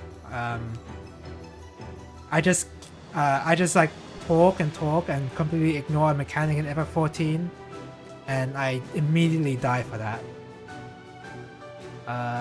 Deals more damage. Wait. That's usable. How's my special? Oh, my primary is buffed. I like my primary. I don't really like the secondary too much, but the secondary buff was tempting. Remember, you have flash strength. Okay.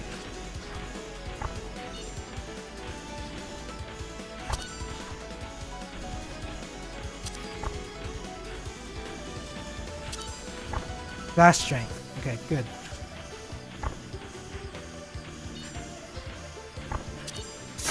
I should use defensive. That was like the prime moment to use that.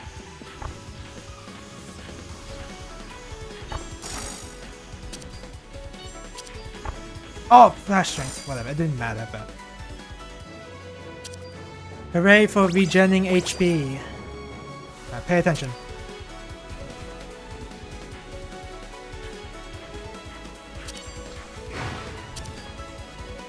Oh, that was close. Pay more attention. I had to rush. Oh! Okay, I did not understand this mechanic at all. I didn't understand this mechanic at all. So you still need, you can't just go into the same beam that just got shot out. You still have to look at where they're being spawned. Okay.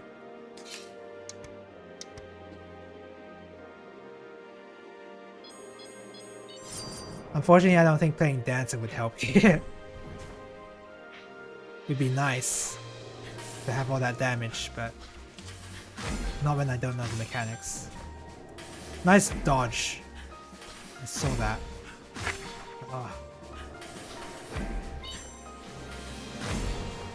Should probably look at the indicators of when they're gonna get.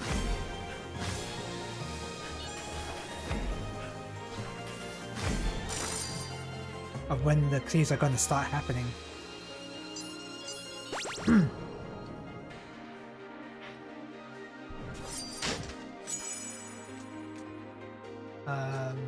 Every 20 seconds, defensive has larger radius.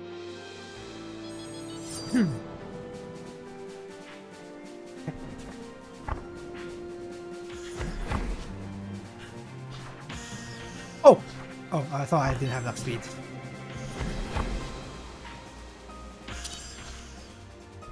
Okay. At least right now with the at least I've noticed that I am definitely getting better at these bosses. That's always nice. That's always a nice feeling.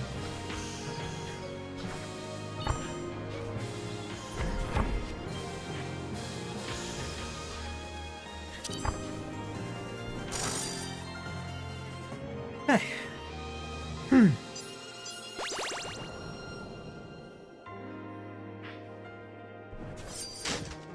What do we got? Special defensive have chance of instantly resetting.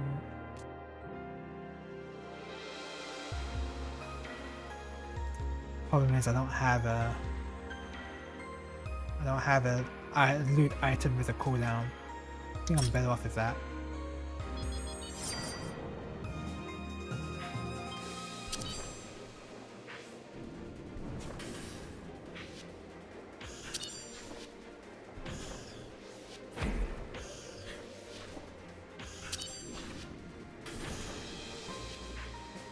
This they did rework this particular boss pattern for the full release, didn't they? Because the demo is a lot different. The demo has a much different bullet pattern than the full release one. Because I know that the Lunar difficulty in the demo version had bullets shoot out horizontally from the vertical beams. Which made it like a bit more challenging. Not that much more challenging because they were really slow, but still like they added a little bit of extra things I had to dodge, but it's not present here. Chance of resetting is higher.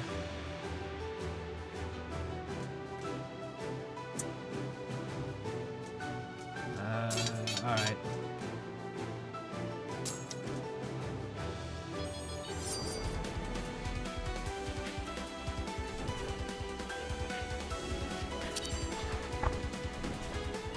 Remember, you have the crappy primary speed right now. Oh, I have to remember to keep up my... Oh, my rotation.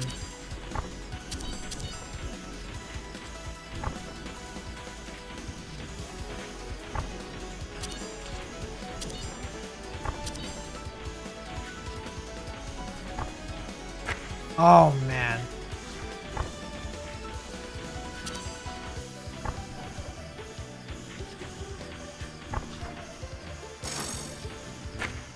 Oh, he got hit there and the boss was at 1 HP. Am I really getting better?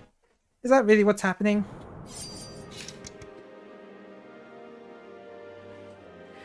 I say I'm a wizard main, but sometimes a primary will get me.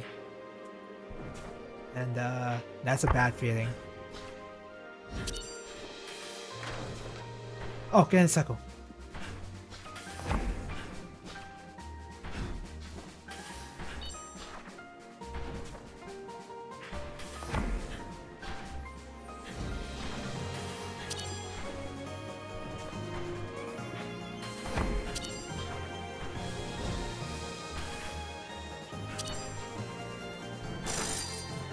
I am playing this on arcade stick, by the way, if anyone had questions about how I'm controlling my character. I know there's analog control in this game, because you can use a regular controller, and it fully supports analog. But I don't know, I just dodge a lot better on arcade stick whenever I play a shmup, so I just stick with that. Ghost's Flame... Go with that.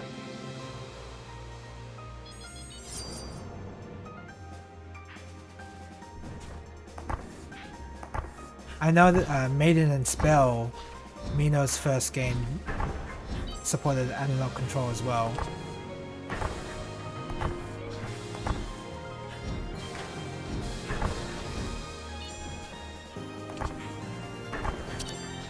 But I don't know, with analog control I just feel like I perform a lot worse. That might just be... It might just be a bit of... There's only a tiny bit of bias there, but...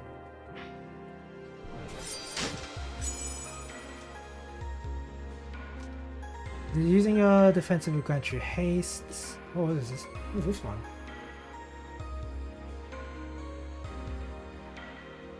Every 24 seconds, your defensive now grants Ghost. Secondary no longer breaks Vanish or Ghost. Weird. Can go more, less than 45 degrees in turbulence. Yeah, that's the thing. I feel like that's when analog control would be good. This is an interesting loot item. I've never seen this before. Does it start on cooldown? Is that what it said? Yeah.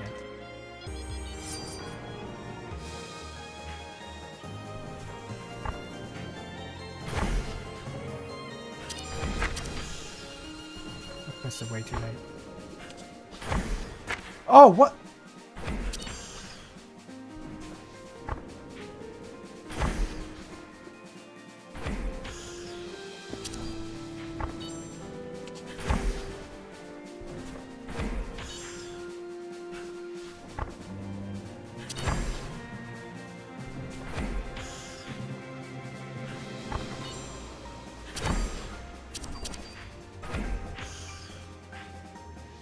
Interesting.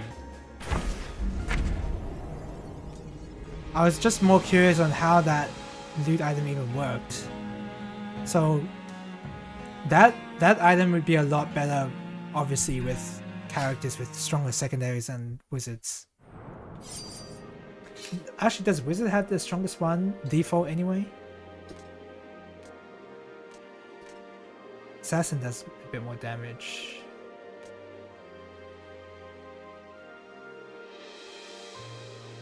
It would be really bad with Druid. It'd be alright with Spell Sword.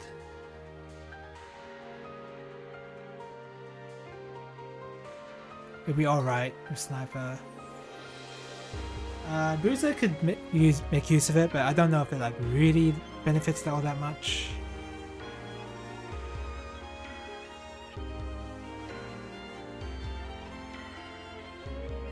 I think the Fender Rabbit would be the best use case of that particular item, because you can charge up your secondary with your primary, use Raw and Phalanx, and you'll be invincible for a long time, and then you can just spam your secondary and do a lot of damage. So that's probably like the best target. This one too would also work. Interesting. If I weren't playing Wizard, that'd be a pretty cool item. Of course, it would work a lot better with secondary upgrades, of course. Where my secondary would be a lot stronger, but...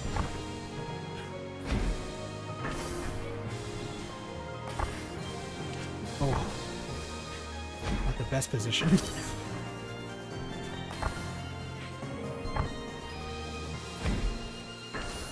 Oof. What am I doing? I'm kind of panicking right now. I'm panicking. Okay. I completely got lost in those mechanics.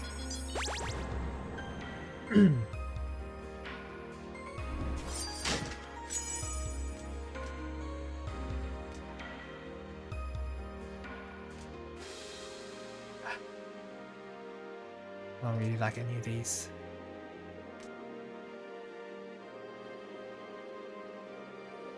$900 damage is just so low. Alright, fine, I'll get that. It's not the best with Wizard because she isn't able to spam her special all that much.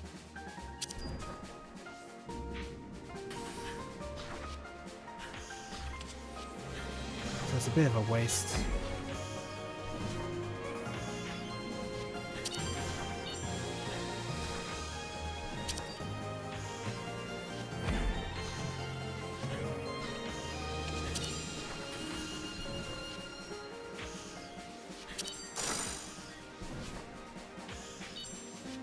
Okay, don't stop.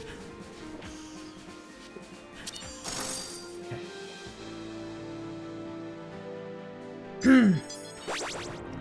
I don't think it's gonna be possible for me to even clear one zone, because I haven't even seen the zone boss yet.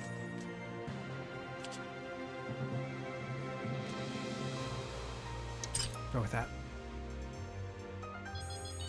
And the zone boss would take even more time for me to try and learn.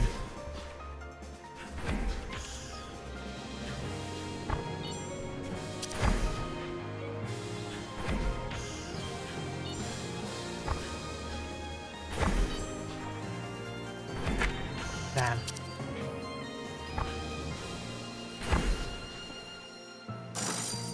Whew. I got a little lucky there. And if I had trouble with the zone boss here on hard, I'm definitely gonna have trouble on Lunar.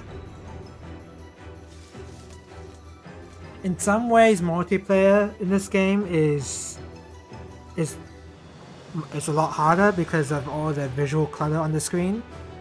But I think in other ways it's like a lot easier to clear. Simply because like just how the revive mechanics work. You can really scum your way through a lot of mechanics, even if a person dies. Because the revive system is... It doesn't reward you that much, but it does let you go pretty far on like lower difficulties for sure. Maybe on Lunar it's actually less... Like it's a lot more important to not die because then you won't be missing out on DPS. And DPS is even more important on Lunar difficulty. Ugh. Hate all of these.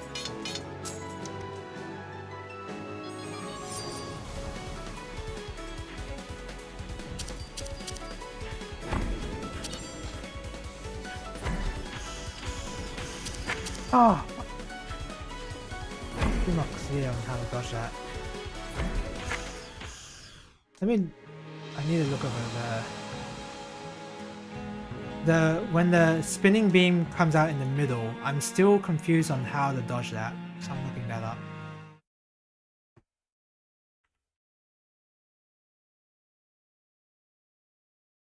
So here, right?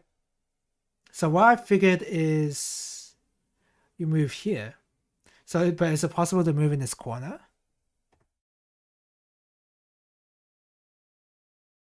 Oh, the corner's safe. Is that going to be the case for all of the beams in the middle there?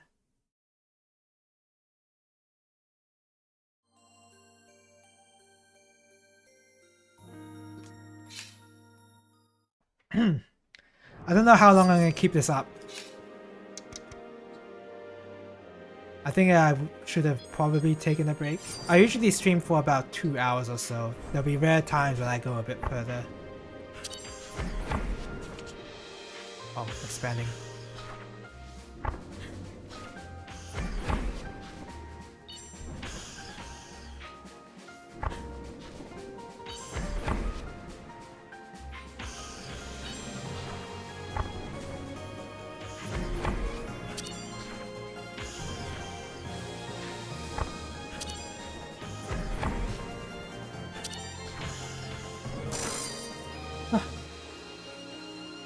I kind of hate how I have to focus even in the beginning parts of the game.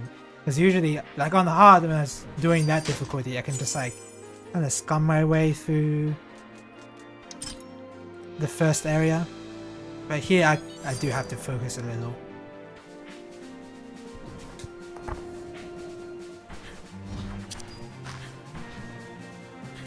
Stop moving parts is going to be challenging.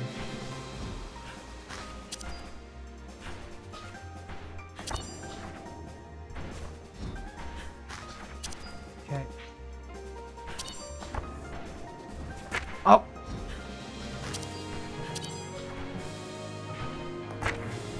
Man, I'm bad.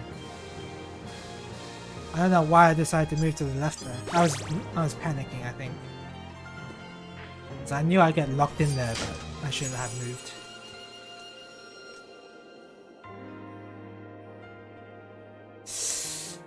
Ooh. Now that's an interesting item. But I'm not gonna go for that. I guess... all of these have a 20% chance. I'll just do that.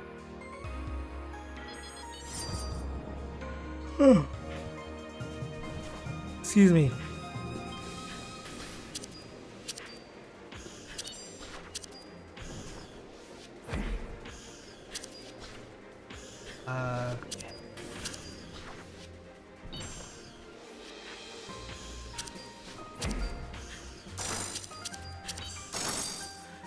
Okay.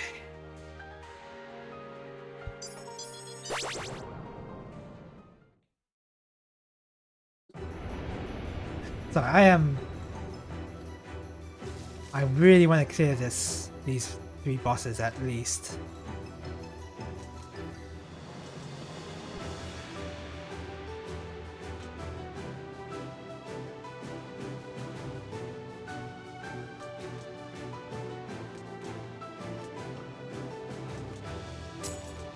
Let's get 2 potions instead.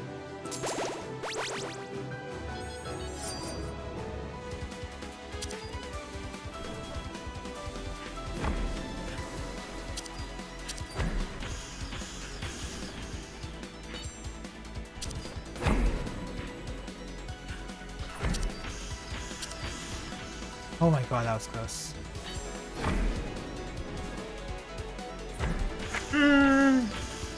What was safe there? I'm gonna look over that again, because I don't think any place was safe. Oh, well. That was just bad movement there.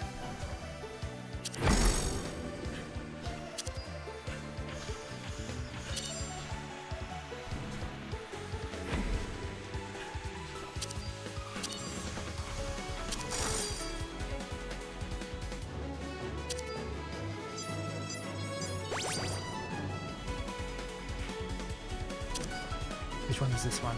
This is the one I'm having trouble with.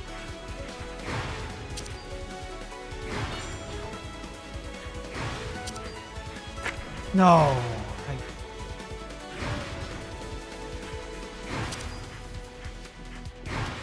I was in the right spot to begin with. Pay attention to the freaking order when they spawn.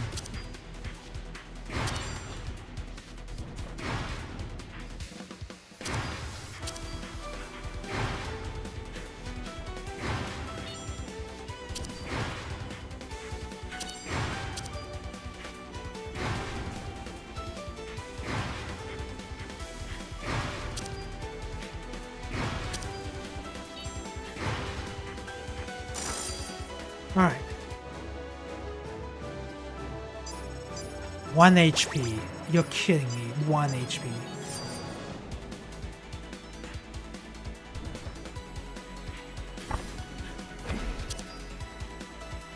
Great start. Amazing start, one would say. Oh. Okay, wait, hold on. I need to look over that one... that rotating beam attack in the middle.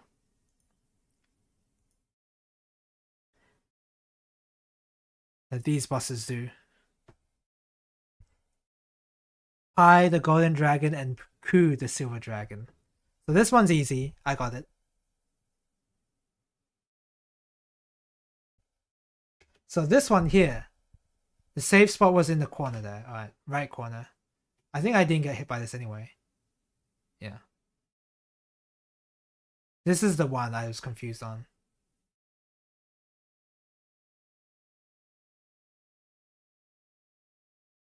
What? So it's the only way to dodge this is to be here and you have to move right as soon as the beam resolves? Because if you look at this normally, this corner gets hit, this part gets hit.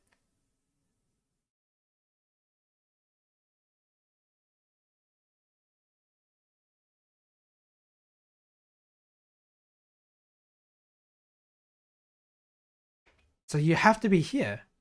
There's no other way. Okay, slow this down.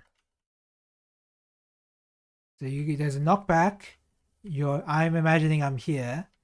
It shoots. And then it shoots and I want to immediately be here. And then you're safe. And then you just have to move right. Oh my god. Well, now I know. Now I know why I keep getting hit by this boss. Because the big safe areas are not safe in this particular pattern. Well, that's annoying. Oops. Okay.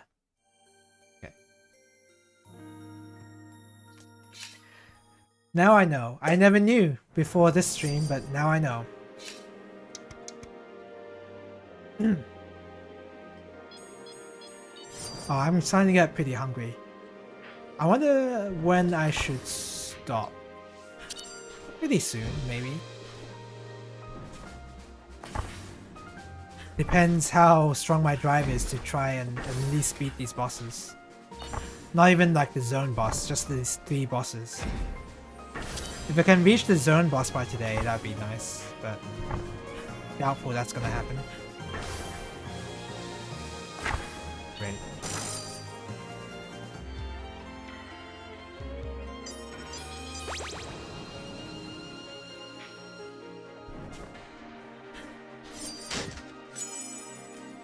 Primary GCD has a 50% chance to be 0.8 seconds instead of its a normal amount.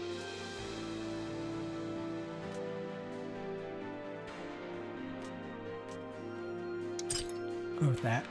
Oh, excuse me.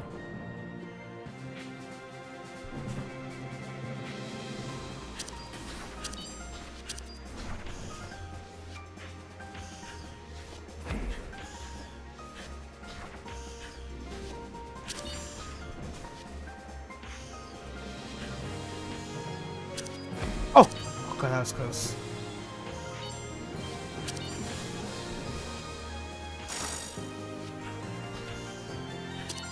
Yeah!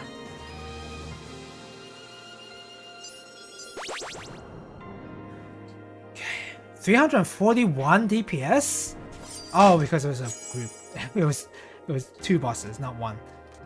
Every time you use a defensive, no. Damage from loot is increased by 50. God, all these are not great. Alright. How am I gonna remember that? Every 2 times I use my defensive?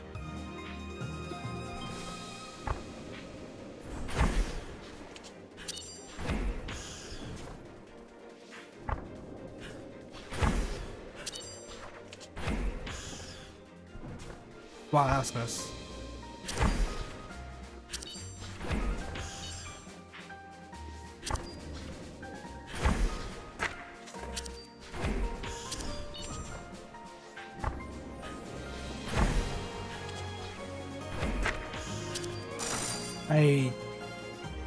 I'm falling asleep. That should have been not that bad to dodge, but I forgot about the spinning beam for some reason.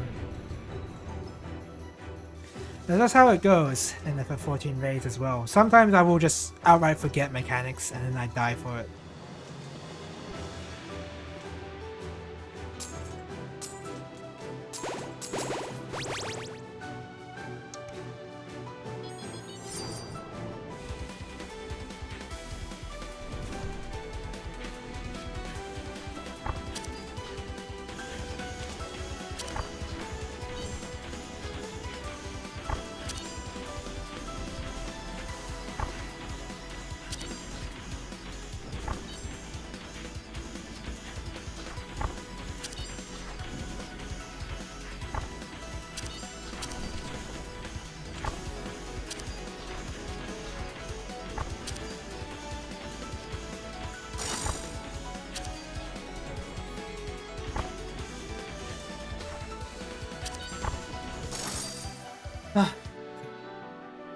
Clean boss with 2 regen potions.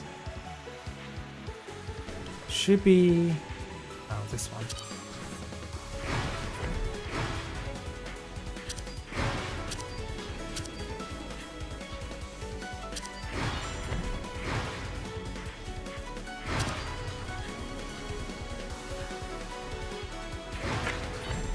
Right in the path.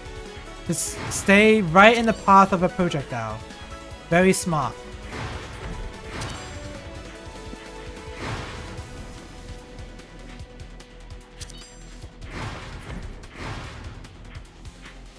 Wow. Oh!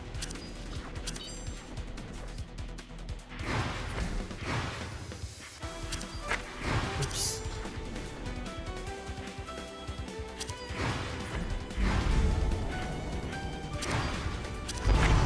God, how am I doing? Is it because none of my items were DPS related?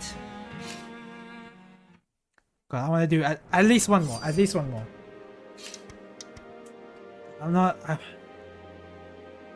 It's really hard to do DPS against that boss if you don't have the right items.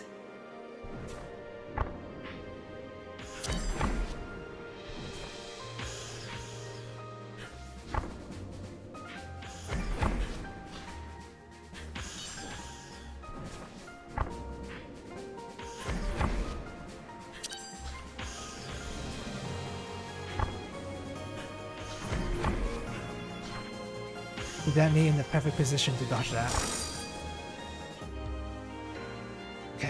Okay.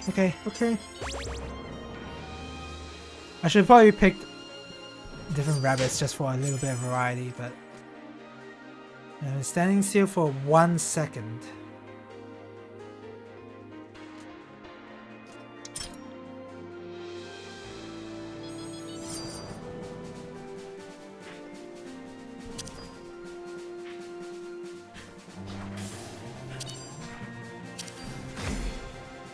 Actually, not that bad to use for this boss. I nearly died there.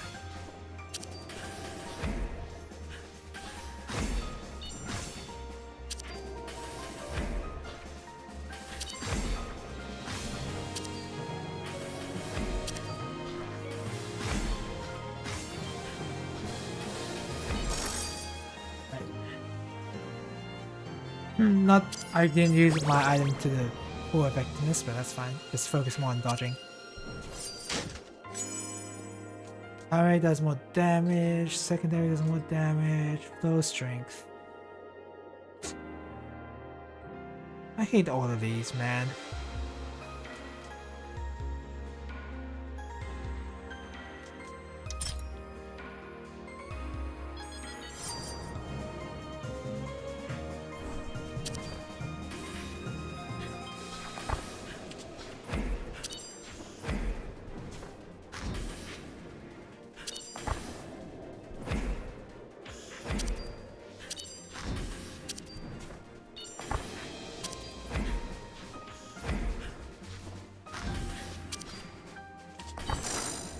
I knew I'd be able to kill that boss.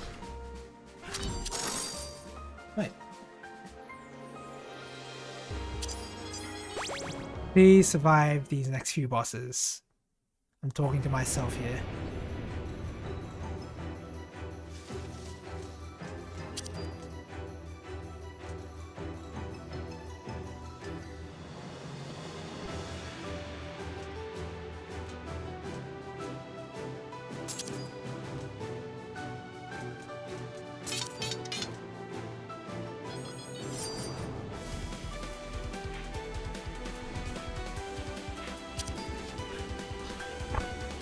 How the hell am I gonna stand still like this?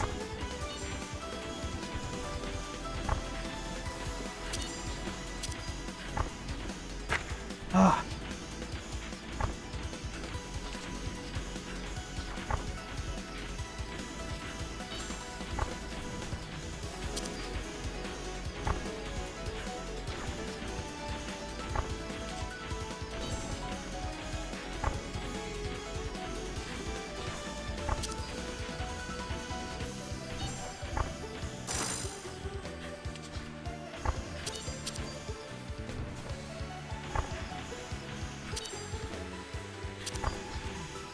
Oh, why? Yeah. Ah. This boss.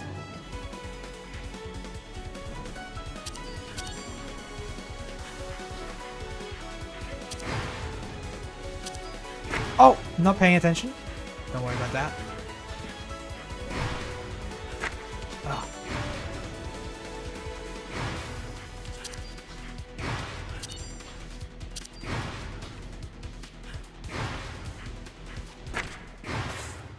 Oh. Oh, I'm not getting better. Okay, I'm making this my last attempt. I'm making this my last attempt. I can't. I'm starting to check out about with how many times I've been dying to these patterns.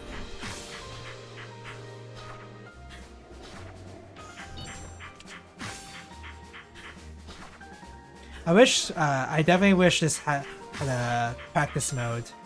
I wonder why, I sort of wonder why they didn't have the devs didn't make a practice mode already.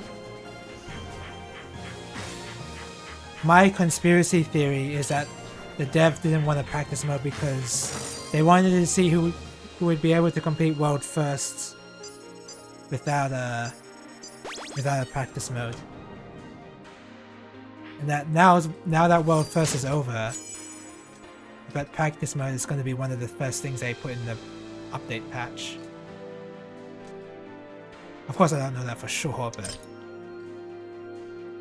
it'd be helpful instead of having to expect the player to record their attempts using an external program.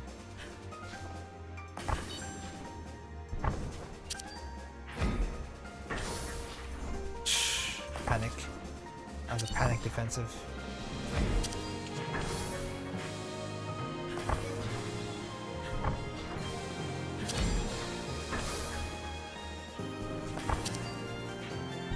I'm dodging this normally. Didn't even have to dodge it. But this is supposed to be a roguelike as well. I mean, it's sort of a roguelike. You get random items here. So, I don't know.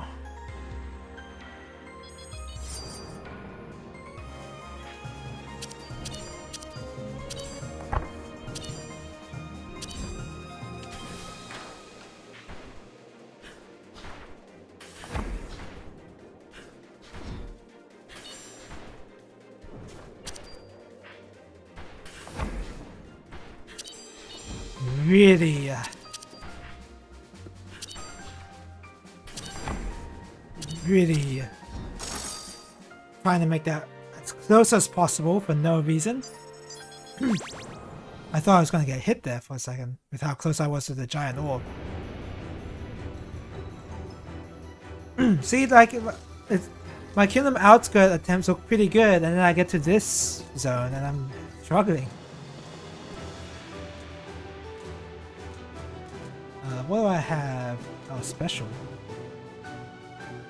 Ah, yes. That one. Okay, so this should work out pretty well. I can repeat my special. Look at that damage! That's what I'm talking about. And now I just have to wait. So I can rely entirely on my special damage.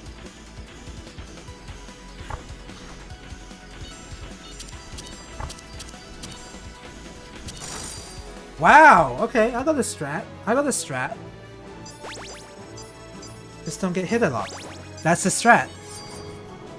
Just don't get hit.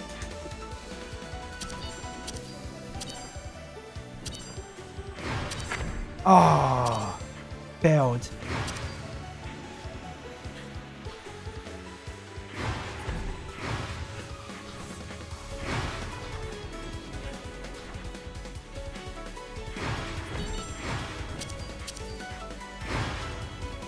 Oh no, I didn't repeat it correctly.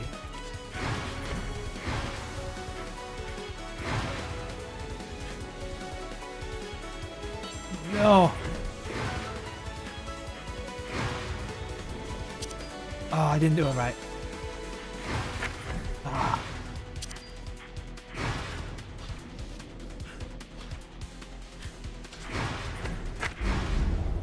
The knockback. Oh, that was so good though. I'm gonna have to call it there. I'm gonna have to call it there. Damn. That looked pretty good too, and then I stumbled really hard there. If I had survived this boss, I would have went into the third boss with 3 HP, and I would have learned more things. Ah. Sad. Alright, I guess that's it. Who are we raiding? I'm gonna raid another Steel Rabbit player. Let's see. Am I gonna stream tomorrow? Yeah, I'm gonna stream tomorrow. What that stream is gonna be? I don't know. I think it would, honestly, I think I'm down to stream more Steel Rabbit.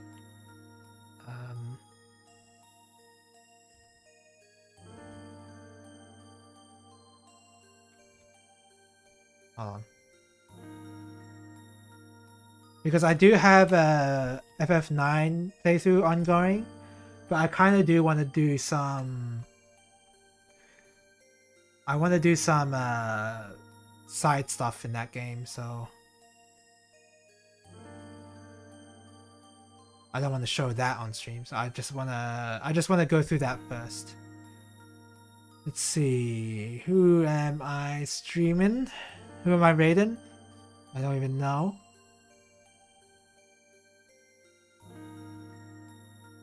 Just anybody, really. Rin Car- oh no, not him.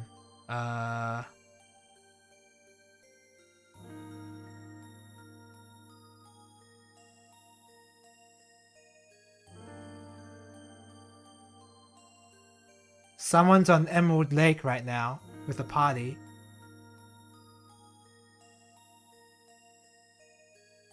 It is a JP person. Screw it. I don't care. I don't care. I don't care if she can't speak English. I couldn't give any less of a crap. I'm gonna raid Ama 1341. Wait, Ama. That's obviously a Japanese name with the numbers, but.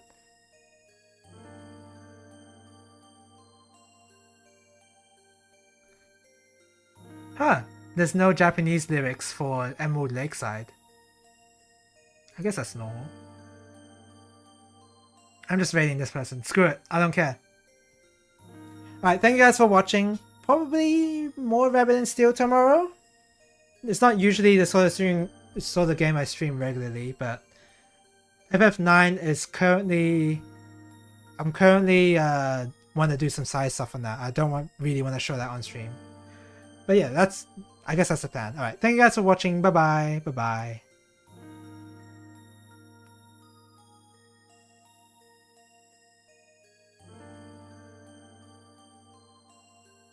I can't believe it's